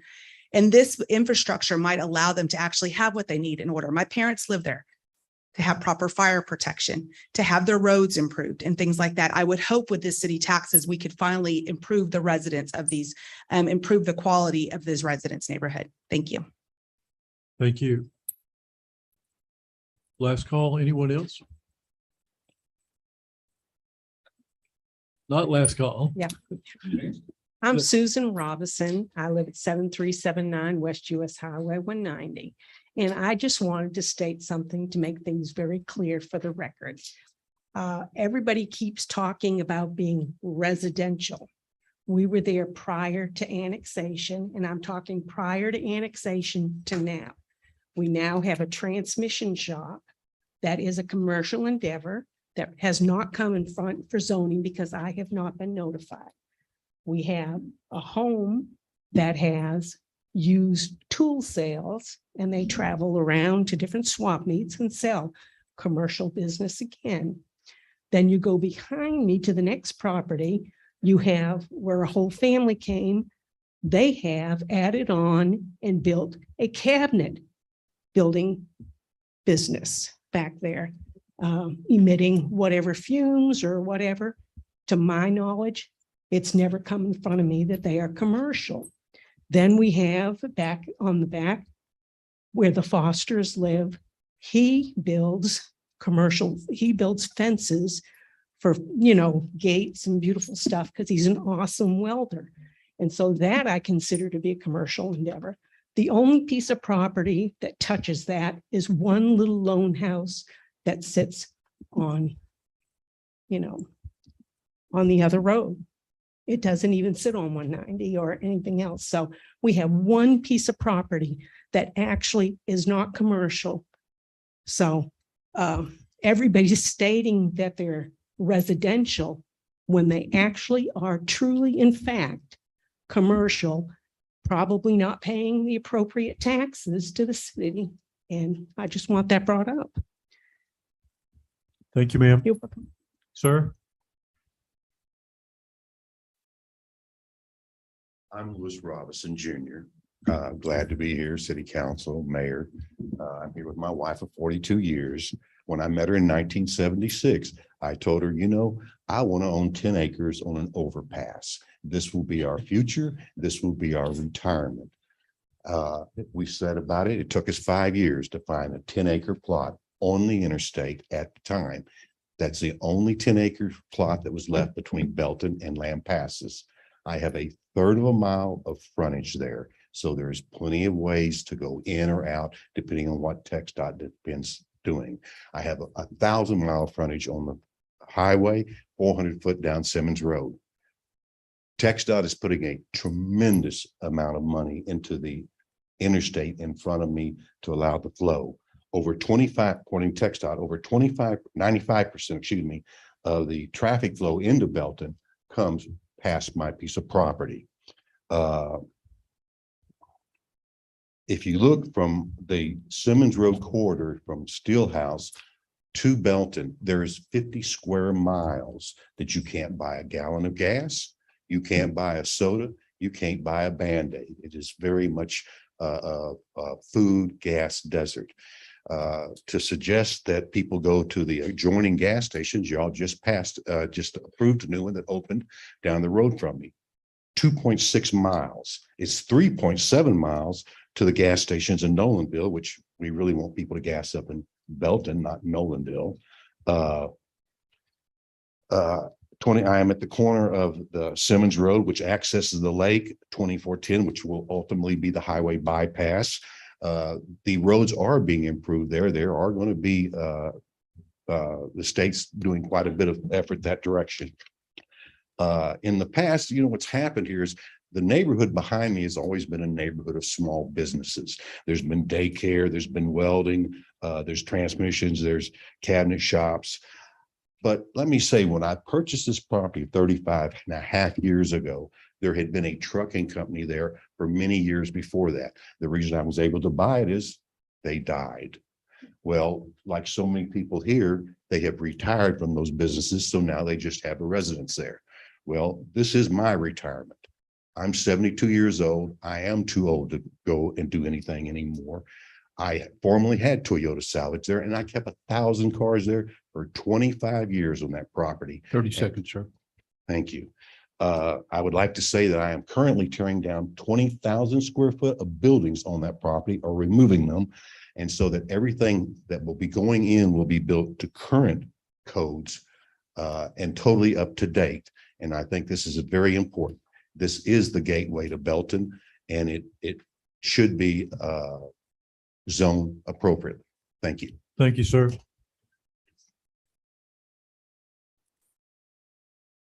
In closing, I hope. I'm Andrea with Shaw Properties. Thank you for your time this evening. One thing I'd like to reiterate, we are here to rezone, strictly rezone the property, whether the gas station goes in or not. Excuse me. We all know that there are beautiful gas stations in front of $1 million subdivisions. So the fact that, you know, the people are concerned, we get that. But if it's done appropriately, this is a $7 million deal. So I want to let you guys know it'll be a beautiful facility. You've seen the pictures. I just want to make sure too, I agree with John. I believe only 15 letters went out. Is that right? 15, 16 letters? 16 letters went out. Well, there's a lot more people that have spoke this evening. They're all pretty much from the same family, maybe 3 or 4 residents. So I hope we will abide by the rules that you guys have set in place for that super vote. I appreciate all that you guys have done this evening, and we appreciate you considering this rezoning. Ma'am, would you give us your business address for the record, please? Shaw Properties, P O Box 10273. That's Colleen. And I have a Belton P O Box as well. Thank you.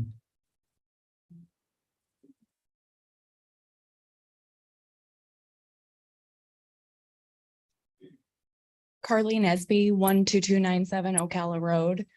Another family member, sorry about that. Kevin opened up his house to us, 3011 Tanglewood. Like my husband stated, when he retired, we moved down here. He opened up his home to us. Lovely area. Just bottom line, I would just like to propose, maybe can we see, and I don't know if it's possible at this point, can they see a design plan? Like, can the residents see something that shows them more of like what this would become, what it's going to look like, how it's going to affect them? There's obviously a lot of concern in this neighborhood. So maybe if they could see something like that, just to help them understand more like what this is going to be like for them. They live there. You guys are just talking about buying and selling properties and how you want to zone them and what you want to throw in there. But do you live there? Would it affect you? Like, okay. So just maybe if we can see something like that, that would help. Thank you for your time. Thank you.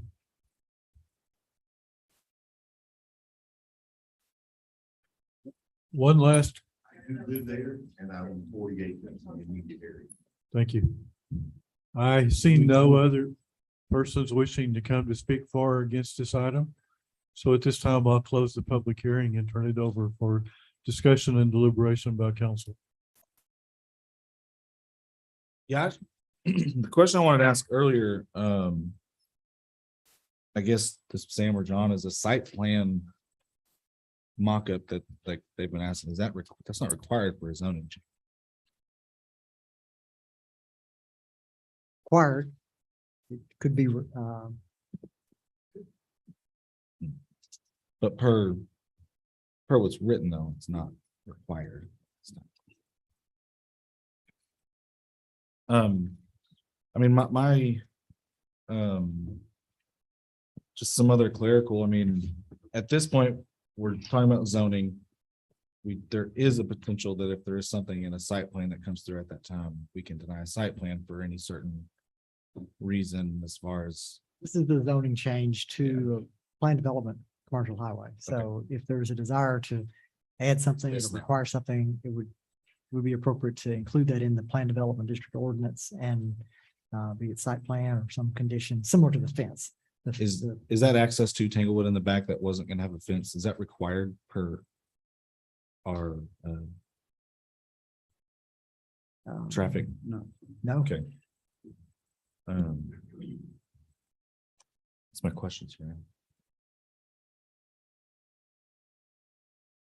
Other questions or concerns or clarification? Yeah, I'll jump in there. It's always hard when you have zoning, and there's disagreement, in the area. Because you're dealing with property rights and one property is next to another property, and if they do disagree, whose rights are we listening to, right? And so for those who live next to it, there's a perception that you have a right to what your neighbor does. And to a certain extent, especially when we talk about morality, like a strip joint, that's a real thing. But when we start talking about this kind of stuff, I live on Loop 121. There's a lot of construction on Loop 121. I don't particularly like it, but when I bought on Loop 121, I knew that was probably not going to stay that size, would probably grow. I live on a second floor, and I can hear in the mornings around 6:30 in the morning from where I live on Loop 121 and Second, I can hear Interstate 35 start just kind of almost like a low rumble. These residences, the way I counted, roughly 12 structures that I assume are homes are within 1,000 feet of Interstate 14. And I heard that benzene from auto emissions is a cause of concern for people within 1,000 feet of that. We've got 1,000 feet. We've got 12 residences within 14. Interstate 14 is going to emit a lot more than what a gas station would do just in that proximity. So we've got two problems. One is we've got a highway and we got commercial next to a highway, and someone asking for commercial highway zoning on a commercial piece of property next to a highway. So from that standpoint, it seems pretty black and white, but we also have an area that grew up before we were in the city limits. So the streets are not to city standard, and Dogridge Water, which is not to city standards. And we've got this kind of mixed use zoning where we have commercial and residential mixed in, which is a problem.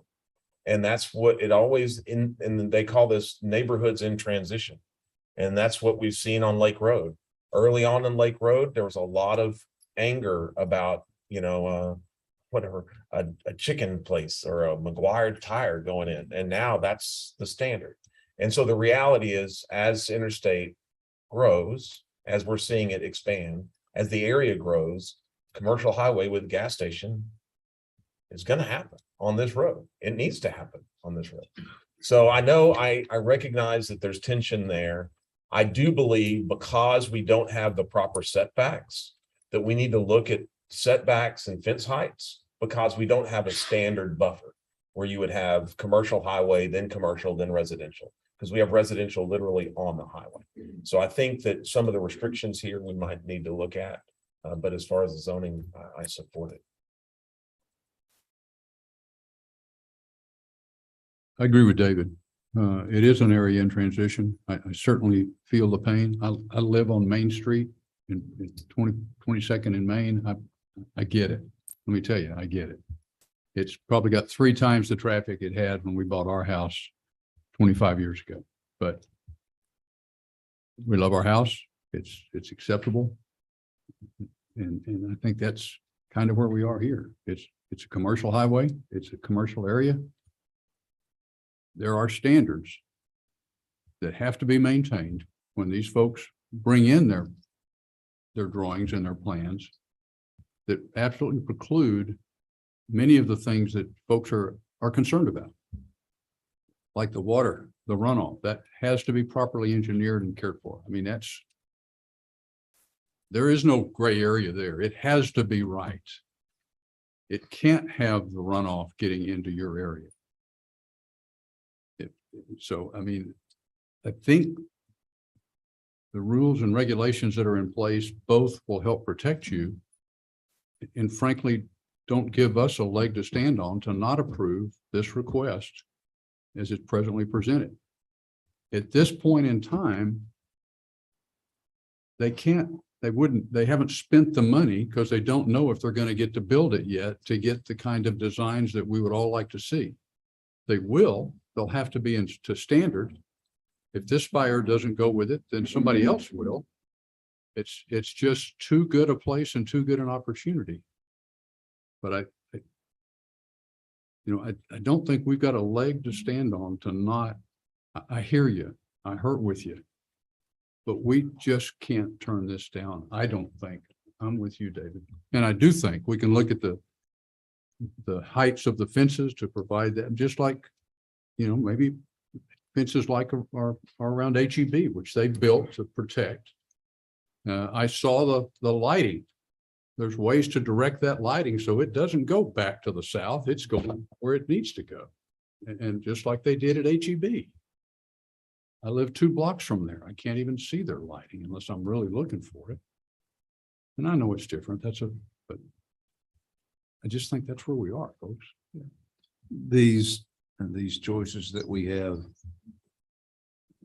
are really, really tough because our neighbors and family members who we know and love are in these places. And yet, as both David and Craig have said, our choices are not simple at all.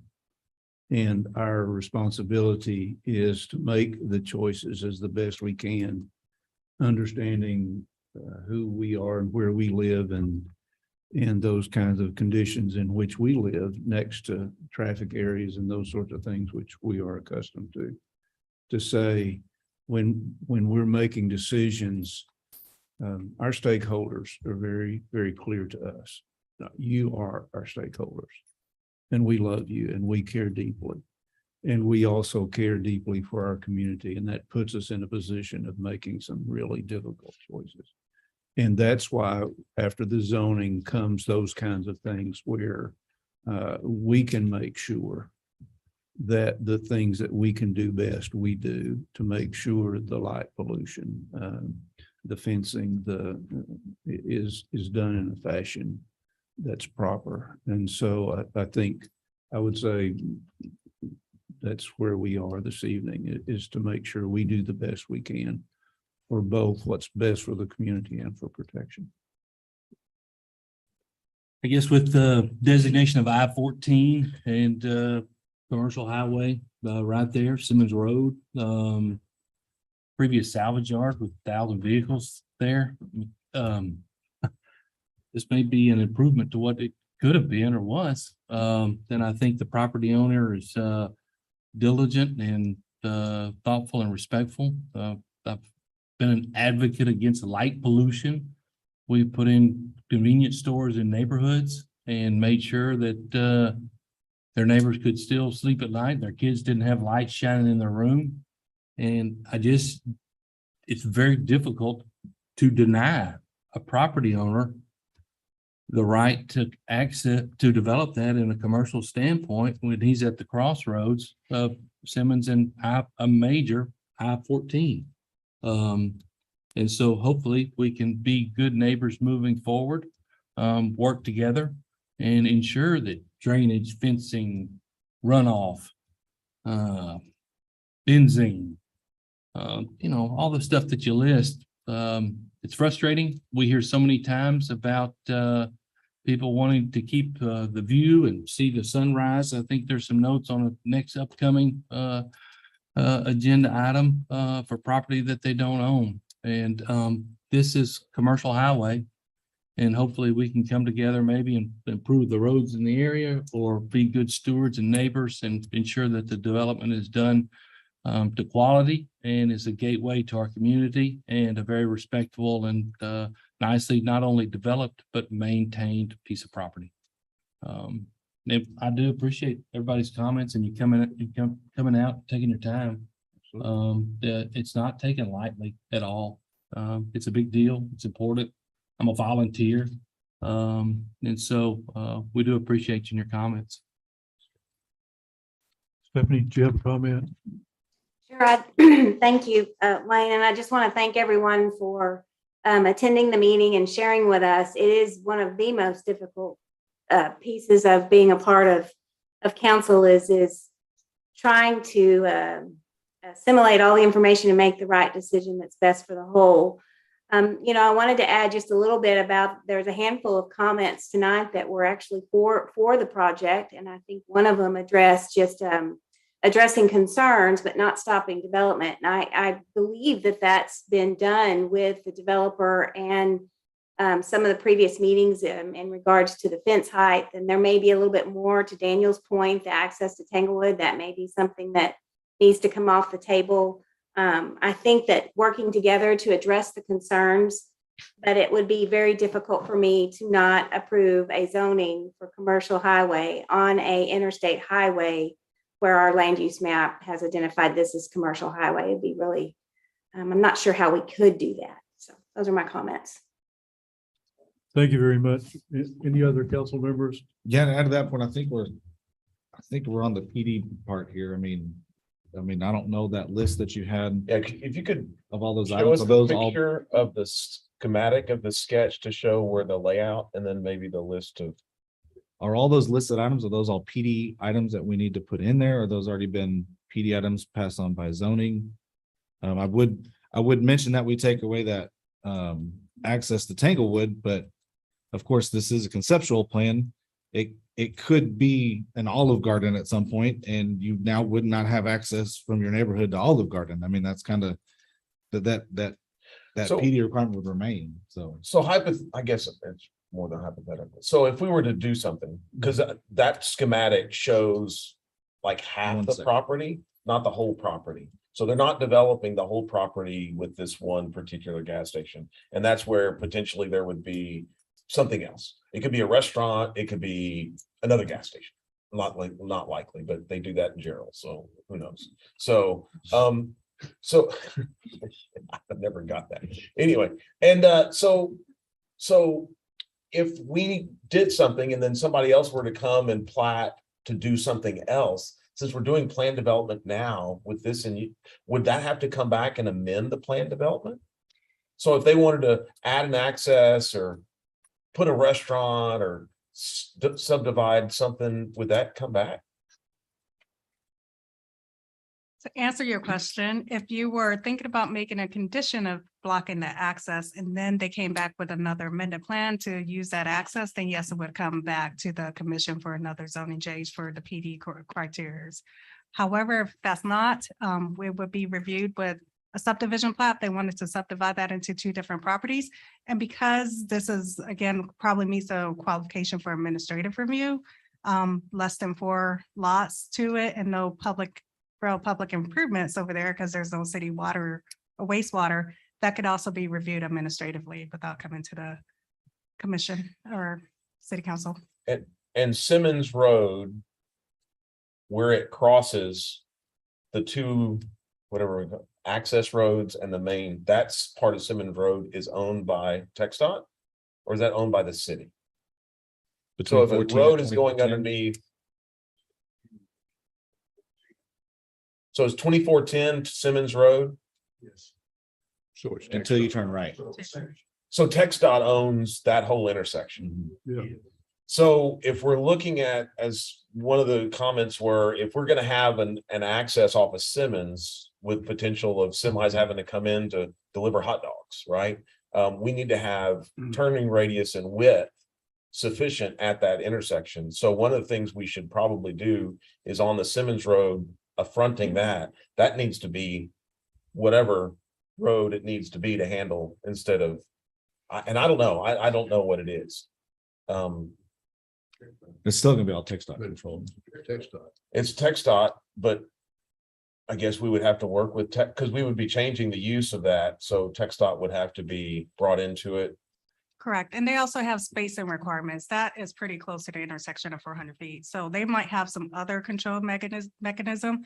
You might not be able to have full control. You might have some right turn only left into that access area. Okay. So there might be other requirements that TxDOT might have that they impose on the developers. Certainly could be a requirement for a TIA that TxDOT mandates in conjunction with something this type of a development. And just adding on to what Tina said, so long as a future property owner, say somebody else comes in, this doesn't occur exactly like this. So long as they meet the conditions of the site plan They don't have to come and the back. zoning, they would not have to come back. So that's why a commercial highway district would establish the uses, the setbacks, and all the associated conditions. Still have to plat, still have to get TxDOT's approval for the access. So you said somewhere access to Tanglewood, where is that in here? The red, where the red, purple and white lines were in that drawing, is that in our? I saw it in there. It was actually, I think, the applicant's presentation that had that, but there is access. It's that little, the little section, area right running- here. Right yeah, there. that was the one that was proposed no fence or. 300 foot. there on the road. That's the old highway that actually cut across there. And I would assume, public works wise, long term, we have a plan to bring sewer wastewater. Or We don't, runoff. that's not our ECN for It's water. not water, but I mean like runoff, right? Or It's not ours, it's not ours for Well, sure. drainage, they would have to deal with, on their- yeah. So I mean, much like the gas station up the road, this will most likely be built up because of the elevation. So I mean, we're talking about having Whatever the to engineering build up in the back and then fence on top. to of the do building. all kind of site analysis, Yeah. perhaps a detention pond to maintain their. Well, I'm not sure that access exists anyway, but I don't think it needs access. Well, again, so I think the main concern that I would have based on what we've talked about is one is the FM/Simmons Road, is that sufficient for the use that we're gonna do? I don't know. It might be. The second one is a buffer between the residences and this commercial. We would always put a buffer. It would be nice to have a green space buffer, not just a fence, because a green space buffer, cedar trees is a great thing. So I would like to see a green space buffer for these residences on the commercial side, not on their side, because again, a couple of them look like they're really close to that property line. And also a setback requirement. I don't know that I saw a specific setback requirement. For the rear of the property is 20 feet Okay, for the building. okay. We just approved one that's smaller and they were 25 foot setbacks is what I remember seeing. And so we're putting these small houses in with small houses and saying you have to be 25 feet from each other. This is higher density and this one is, Let me clarify. Okay. Apologize. For commercial highway, the front yard setback is 60, where the front yard in single family is 25. Yeah. The rear yard is both 20 for single family and for commercial highway. Okay. The side yard is 20 as well. I think on commercial, it would be good, especially on the backyard, because it's residential, to be larger than to 20. I think it needs to be just, diving into the PD, since this is the one and only time for us to look That at would be it. part of your green space too. Yeah, green space could be part of that, right? Mhm. So. I don't know. I guess that's a developer question. I mean, is that? I don't, there's no schematics or measurements on that conceptual plan. Well, that so- conceptual plan, they're like, looks like 100 feet from, it's a lot. There's a lot of space back there. Yeah. So I don't So- know who to direct the question to, developer owner. I don't know who's who in these few rows, but is that, A are you 60 saying foot 100 green- foot? Or are you Well, no, saying- I'm just saying it's like a front yard setback in a house. I don't know if that's a cabinet shop or a barn or whatever that is on that side, but it looks pretty close to the fence. is to the that fence additional line. 60, 75 foot green space setback a reasonable Is a accommodation? 60-foot green space buffer a deal killer on this for the back piece of the property? Sorry. It could be, yeah, but as you can see, there's plenty of space all the way around. And the conceptual drawing is it's gonna be over to where there's a lot more space. And my other concern about blocking off Tanglewood, and I don't know, maybe a fire marshal could talk to that or something. That's my only concern on if we block off Tanglewood over there. But again, Well, you've not shown us conceptually what you would do over there. So it's hard for us to know if that's a good or a bad thing, because it's just right now, it'd be a soccer field for kids after school. I right, don't yeah, know. and so this particular buyer, again, we don't represent the buyer, we represent the Robinsons. Yeah. And that's just the plan he provided. As you can see, it's over to the right side of the property where there's more room and then up towards the front. I mean, he doesn't want his property way off the beaten path anyway, Right. if he wants the site of the interstate. So if we approve PDs tonight, they Mhm. can come back with a zoning change for just PD items. Yeah, so if he. So we like if say he no, changes to a Tanglewood access, restaurant and no okay. gas station, we'd be able to say, okay, And he could. there's not an issue, I really think gas station wise, we're trying to keep them as far away. If it was a 9 to 5 business, I think there's less objection to where they are but I think the permanent green space is feasible. Any other comments? I think council members have summed it up pretty correctly. Given that location, there is not a reason not to make the zoning change. But you certainly heard a lot of concerns from the neighbors, and I think a lot of those could be addressed with the proper fencing and proper setbacks. And if I were building something, I would want to try to do everything I could to assuage the fears and concerns of those neighbors. But given where it is on I-14 and the development of I-14 and the growth in the area, I can't think of a legitimate legal reason why we should object to the zoning change. I know that's not what y'all want to hear. And as Dan said, we don't like to make decisions that people don't want to hear, but we have to look at property rights and ownership and the location. As Mr. Robinson said, he specifically bought that knowing that at some point in time, with the growth of the area, it would become a valuable spot for commercial development, and it has been used commercially for decades. So that's my thought on the matter. I would entertain a motion. Mr. Mayor, if it's appropriate, I would make a motion. Could we clarify the PDs first, please, before we have a motion? That to me is the. Okay. So those are the current conditions passed through P and Z. In the ordinance right now. My only personal recommendation outside of that is, I guess it could be an either or, either higher screening on the back fence next to residential. So instead of 8 foot, doing something more like what HEB did to allay those concerns, or to increase the green space between that to allow for the same type of just natural screening, because a cedar tree is going to get higher than 8 feet. So I don't know how to go in and say, well, how many feet away should it be? More than 20, but not to a deal killer. I mean, if it's 45 or 62, it's like, I don't know. It's like, that's I my like only, the 60 number. yeah.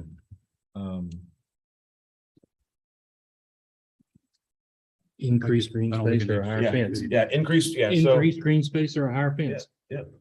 How about that? Yeah. I mean, well, we have to No, we have to you don't. specify, right? No, you don't. No. No, you don't. Let the staff work with the, Staff has heard the concerns clearly, and you can certainly work with to try to address those concerns. Lighting is a relatively that's painless issue. The CEPCO at the end of the State Drive has done a good job of addressing lighting, but it doesn't go into the residential neighborhood, residential homes behind it, because those are my neighbors. So I live within probably 1,000 feet of the CEPCO, and they've done a good job of screening and lighting control. So I think staff can work to continue to do that kind of working with the developer. I mean, we had to put a pound on the driveway, though. We don't have to specify. Be So challenging to, yeah, well, they did. might suggest a minimum 8-foot privacy fence or combination screening that provides effective screening. But again, not knowing the elevations, I don't know how to achieve that right this minute. No, yeah, Unless so we I think just try to. that's the way to do it. try right to there. achieve Effective effective screening. screening to the property owners to the south. Well, it's going to be a staff judgment if we don't specify it right now. Then the other question, the access to Tanglewood. Do you want to prohibit access to Tanglewood so from this development? for those that are here participating that may not be familiar with the process, we're getting a couple of things mixed up. So the first step is a zoning change, which allows you to build a type of thing, right? The second step typically is going to be a plat where you actually line it out and you get the engineering drawings, you make sure you have all the hydrology and you do all the things and the parking lot and the this, right? And then after that is actually building permits, right? So this is not building permits. This is not where we get the engineers and hydrology. This is where we just allow them to build this type of structure in this general, and then we narrow. And that's done with staff, sometimes coming back here, but because we're planned development, we're giving them the kind of narrow guardrails.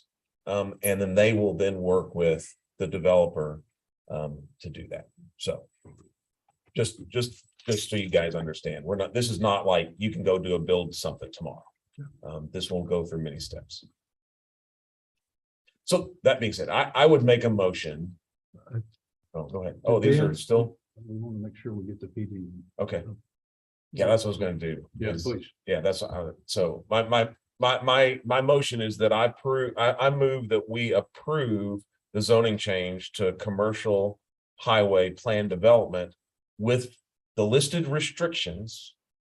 With the only amended from that list is that the 8-foot tall solid screening fence is required, that needs to say a fence of adequate height and setback to allow for appropriate screening to the residential areas. Second. Amy, have you got all that? She's got it on. It's recorded. All right, we have a motion and a second. All those in favor, please say aye. Aye. Aye. Any opposed?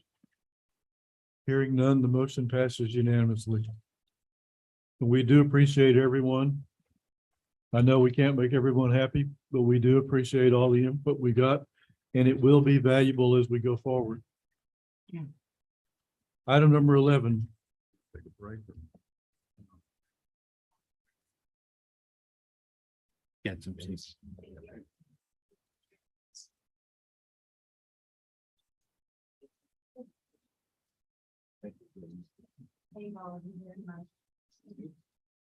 Thank y'all.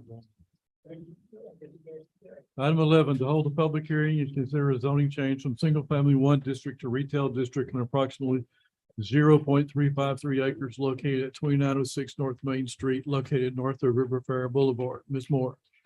Thank you, Mr. Mayor. As stated, this site is just north of the newly constructed Starbucks that's under construction. There's a single family residential house at the location right now. The zoning for this area is currently single family 1. The zoning to the east is also single family 1, and to the north is single family 1. The zoning to the south and to the west is planned development retail. The future land use map identified this area as a lifestyle center, which permits retail, restaurant, dense residential neighborhood services. The applicant plans to construct a fast food restaurant with drive-through services at this proposed location. Restaurants are permitted in the retail zoning districts. The allowable land use would allow for the restaurant along with any other uses that are allowed in the retail zoning district. The area setbacks, this lot exceeds the minimum requirement, which is 7,000 square feet.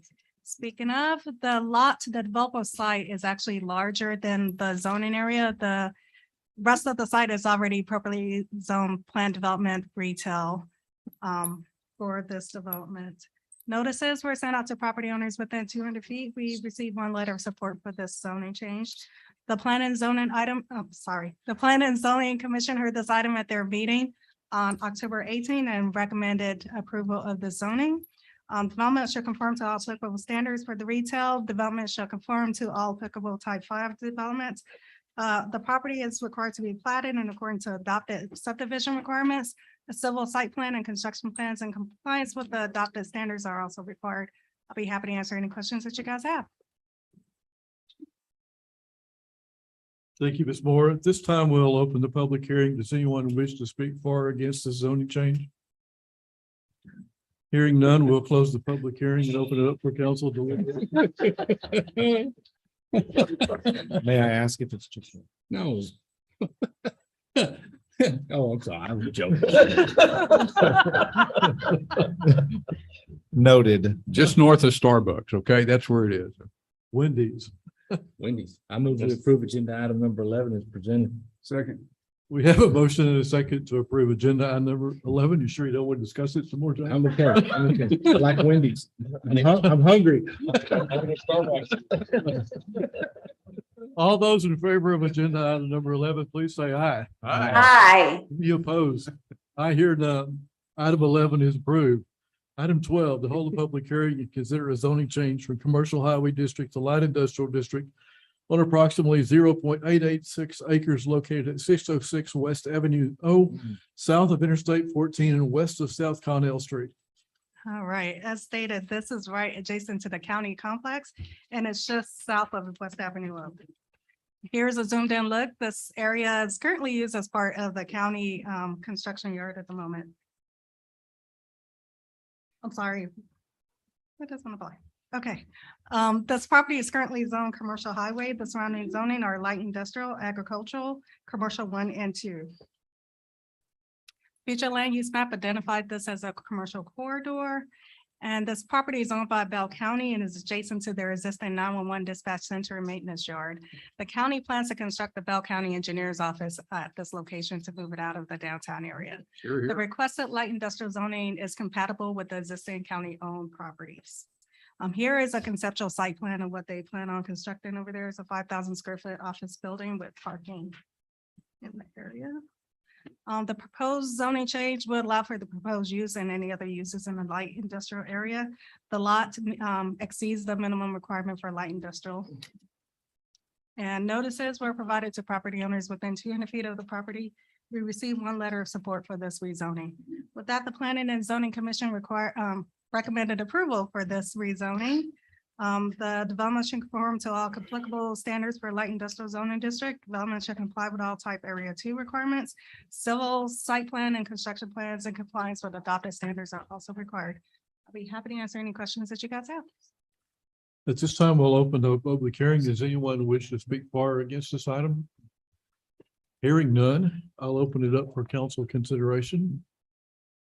If Wayne's allowed to make a motion, I'll leave it to you. This is your baby. I can't make the motion, but I certainly will vote for it. No, it's exciting to see a neat, good use from the county on a unique piece of property and clearing out some additional space for other development. I'm excited. I'd move to approve agenda item number 12. Second. Second. Oh, Yeah, give it to her. Give it to her. Definitely got it. You said it first. I gotta get in there somewhere. She's in the game. Good job, Stephanie. Thank you. We have a motion and a second to approve that zoning change. All those in favor, please say aye.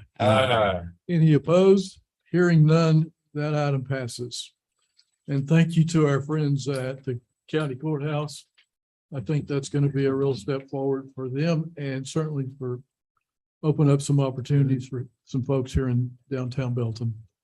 Item 13, to hold a public hearing and consider a zoning change from agricultural district to commercial district 2 district for approximately 3.0 acre property located at South Loop 121, south of Interstate 14, north of Huey Drive, and south of West Avenue O on the east side of Loop 121. Ms. Moore, one more time. Thank you, Almost one Mr. more. Mayor. Just 2 more items. They ought to go pretty quick. Sorry, this is south of 14, between West Avenue and future Layla Road extension. This property is currently vacant. The zoning for this property is agricultural. The surrounding properties are planned development, commercial 1, retail, commercial 1, and agricultural and single family to the east of the site. Future land use map identified this general area as a commercial corridor. The applicant submitted a zoning request to allow for an indoor climate control mini storage facility at this location, which is permitted in the commercial 2 zoning district. This is a conceptual site plan that is provided by the applicant, and the site plan indicates 113,000 square foot 2-story facility at this location. As you can see, because it's adjacent to residential, there is a landscape buffer and also a detention pond in the area to provide a separation between this property and residential areas. Here is a look at the elevations of the property. As you can see at the rear of the property, there are no windows proposed. And that is to allow for additional privacy for the adjacent residential areas. Yeah, I need to abstain from this item. I didn't realize this was still on my family member, so. Yep. You can just sit there, and just be quiet. You don't have to leave. Oh, you He's do? going to the little boy's room. Oh, okay, that's, yeah, gotcha. I wish I could have. Okay, for the proposed allowable land use, the proposed use is allowed in the commercial 2 zoning district, and any other uses that's permitted in a commercial zoning district will be allowed in this area.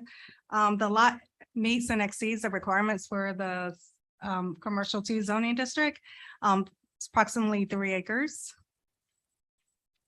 Notices were sent out to property owners within 200 feet. We did receive 2 letters of opposition from the residential neighbors and 1 letter of support.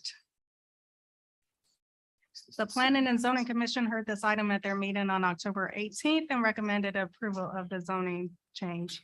The development must comply to all commercial 2 zoning district.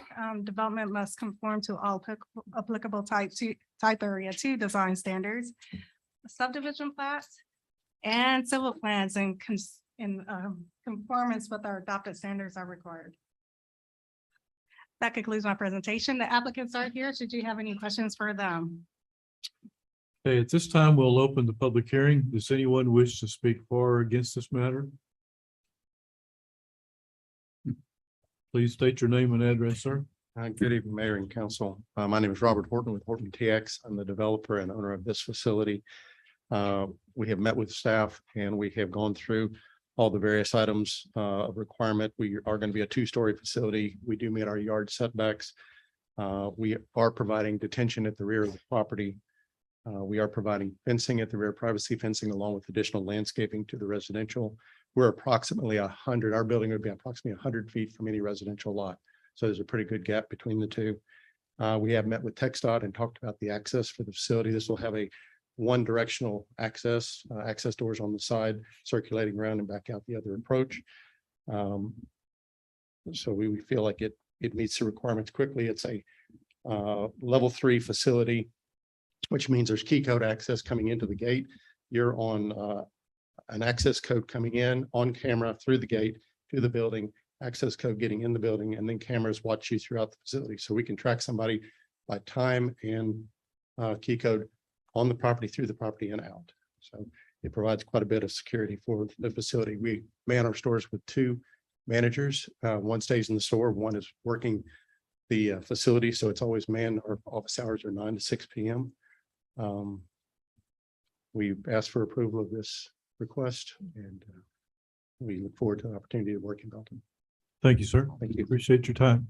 Anyone else wish to speak for or against this matter? If not, we'll close the public hearing and open it up for council consideration. I do appreciate the 100-foot setback. That makes a big difference to neighbors in that area. Then just would also ask that we pay close attention to lighting, kind of a big issue for me. Just don't shine in anybody's window or backyard. Be nice. Exactly. Agree completely. No other discussion. I move we approve agenda item 13 as presented. Second. We have a motion and a second to approve agenda item 13. All those in favor, please say aye. Aye. Any opposed? Hearing none, the matter passes unanimously. Thank you, sir. Appreciate it. It looks like a quality project. You got some entertainment for the Item 14, to hold a public hearing and consider a zoning change to planned development light industrial for approximately 27.561 acres for the following 3 properties. Tract 1, approximately 8.39 acres located at 2570 West Highway 190, agricultural to planned developments light industrial. Tract 2, approximately 2.83 acres located at 2238 West Highway 190, agricultural to planned development light industrial. And tract number 3, approximately 16.20 acres located on Digby Drive, light industrial to planned development light industrial. Ms. Moore. Can be here. Thank you. As stated, this consists of 3 properties with 2 different property owners.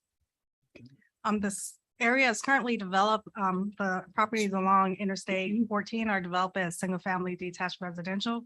The area adjacent to Digby is currently vacant. Current zone of the property is agricultural from annexation in 2020, and the rear area is light industrial, and the surrounding zoning also zone agricultural from annexation. The future land use map identified this as a commercial corridor. The applicant is a developer that constructs speculative industrial developments. The applicant requested the planned development zoning change to allow for maximum ceiling height of 60 feet. The additional height is requested to accommodate industrial equipment needed for potential tenants. Here is a very preliminary conceptual site plan that was provided by the applicant. They plan on constructing 4 buildings, approximately 354,000 square foot. And proposed parking and storage area to properly, and a storage area that's right here at this location that would be properly screened from public view. Buildings will need to conform to both the Belton Business Park CCN requirements, I'm sorry, code covenants and restriction requirements and city code requirements. The proposed zoning change would allow for industrial development and the area exceeds the minimum requirement for the allied zoning district. This property straddles between the city of Belton and Dog Ridge Water CCN districts. Buildings constructed in Dog Ridge area will need to comply with Dog Ridge requirements. City will review construction plans to ensure compliance with all applicable zoning and building code requirements. Just wanted to point out the CCN map, the pink area is city of Belton and the tan area is where Dog Ridge services are. So majority of this is in the city and just a small little portion. So if a portion of the building is in our CCN and a portion is in Dog Ridge CCN, if they get the water on the gray area comes into the building, then it's our water. And if it comes in from the highway, then it's Dog Ridge water? Correct. Okay. Can they sell alcohol on both sides? I'm sorry. That was an old, really old, problem we had. Yeah. Like the LI does not allow. Line down the middle of HEB, you can sell alcohol on that side, but not that side. Like downtown Bartlett used to be on the county line. All right, notices were sent out to property owners within 200 feet of the property, and we received no letters of support or opposition.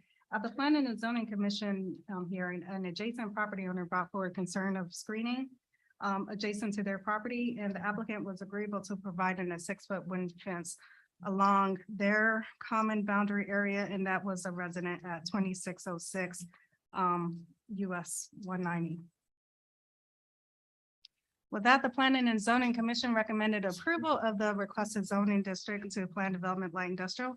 Development must conform to all applicable standards from the light industrial. Maximum ceiling height of 60 is allowed. Development is required to meet all of the type area 1 and 2 design standards. Solid screen fence not less than 6 feet tall shall be provided along the southwestern corner of the property to protect the residential house located at 2606 West US 190 Service Road. Subdivision plat is required as well as civil plans and construction plans. That concludes my presentation. The applicants are here. Should you have any questions for them? Thank you, Tina, and thank you for all your work tonight. I know it's been a long night for you. At this time, we'll open the public hearing. If anyone wishes to speak for or against this zoning change.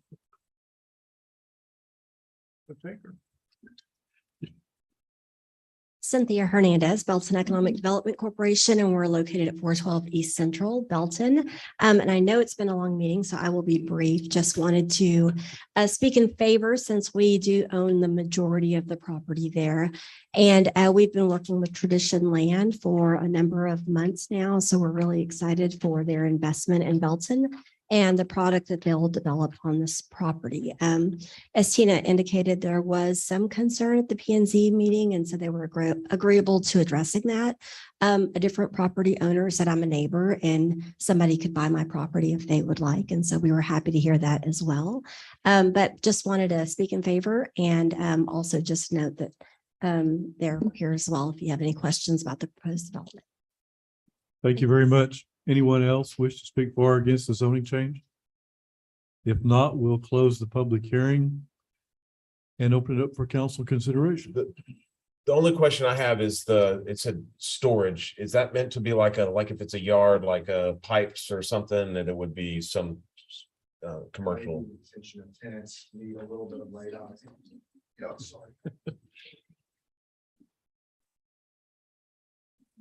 How y'all doing? Jonathan Perlman from Dallas, 4104 Greenbrier, Dallas, Texas. To answer your question, yeah, that would be lay down area for piping or some kind of tenant that may have any kind of small need for outside storage like that, where something may be too tall to stack up like that. And it would be intended, it would be leased out or purchased for permanent storage, not just like. It would be leased. It would negotiate that if some sort of tenant within this, whatever. plan. Whatever. Gotcha. Okay. Thank you. Thank you. Any other questions or comments from council? If not, I'd make a motion. It says track 1, 2, and 3. Can we do this all in one motion? Okay, I would make a motion that we approve the zoning change of track 1 to plan development, light industrial, track 2 from agriculture. Actually, the track 1 from agricultural to plan development, track 2 agricultural to plan development, and then track 3 from industrial to plan development, all of these being industrial. Second. We have a motion and a second to approve those changes. All those in favor, please say aye. Aye. Any opposed? Hearing none, the matter passes unanimously. There being no further meeting business to come before the council, we are adjourned. And Thanks thank- everyone for checking it out. Park, how can you zone that? You can't do that. Thank you, everyone, for your patience. No, I'm good. One about as well as it could have gone.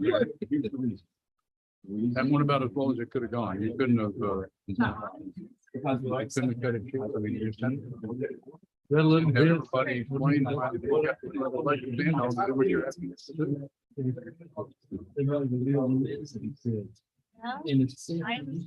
That is very much. Thank you all for your investment. Thank you. Yeah, we had to sit through that.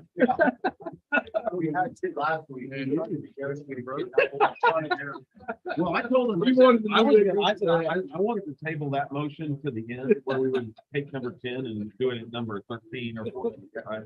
But he's like, Like, yeah. So it's his fault. Thank you. Yeah, I've got one of the buildings just right down the road. Oh, yeah. So whatever what do y'all cater to primarily? It's all Distribution, manufacturing, whatever that is. kind of serve, could be tenants that serve the rooftop, whether it be flooring or, clients type of stores, things that can serve with what's going on with these larger manufacturing, whether it be Yeah, that's- inductive technology, like option type of. Yep. Okay.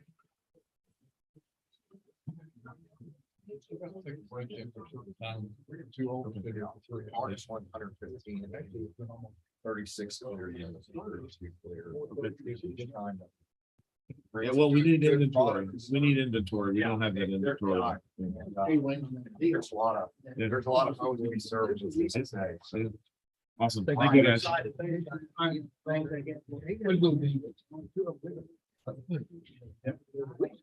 And you have to acknowledge, that's why you have to have notarized. So, yeah, I live out here. I got reason. And we can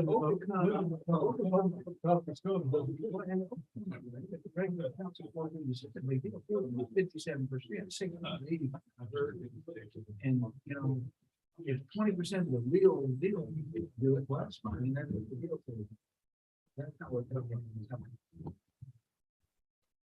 Yeah, they called in kids and brother-in-law and sister cousin. Well, and that's.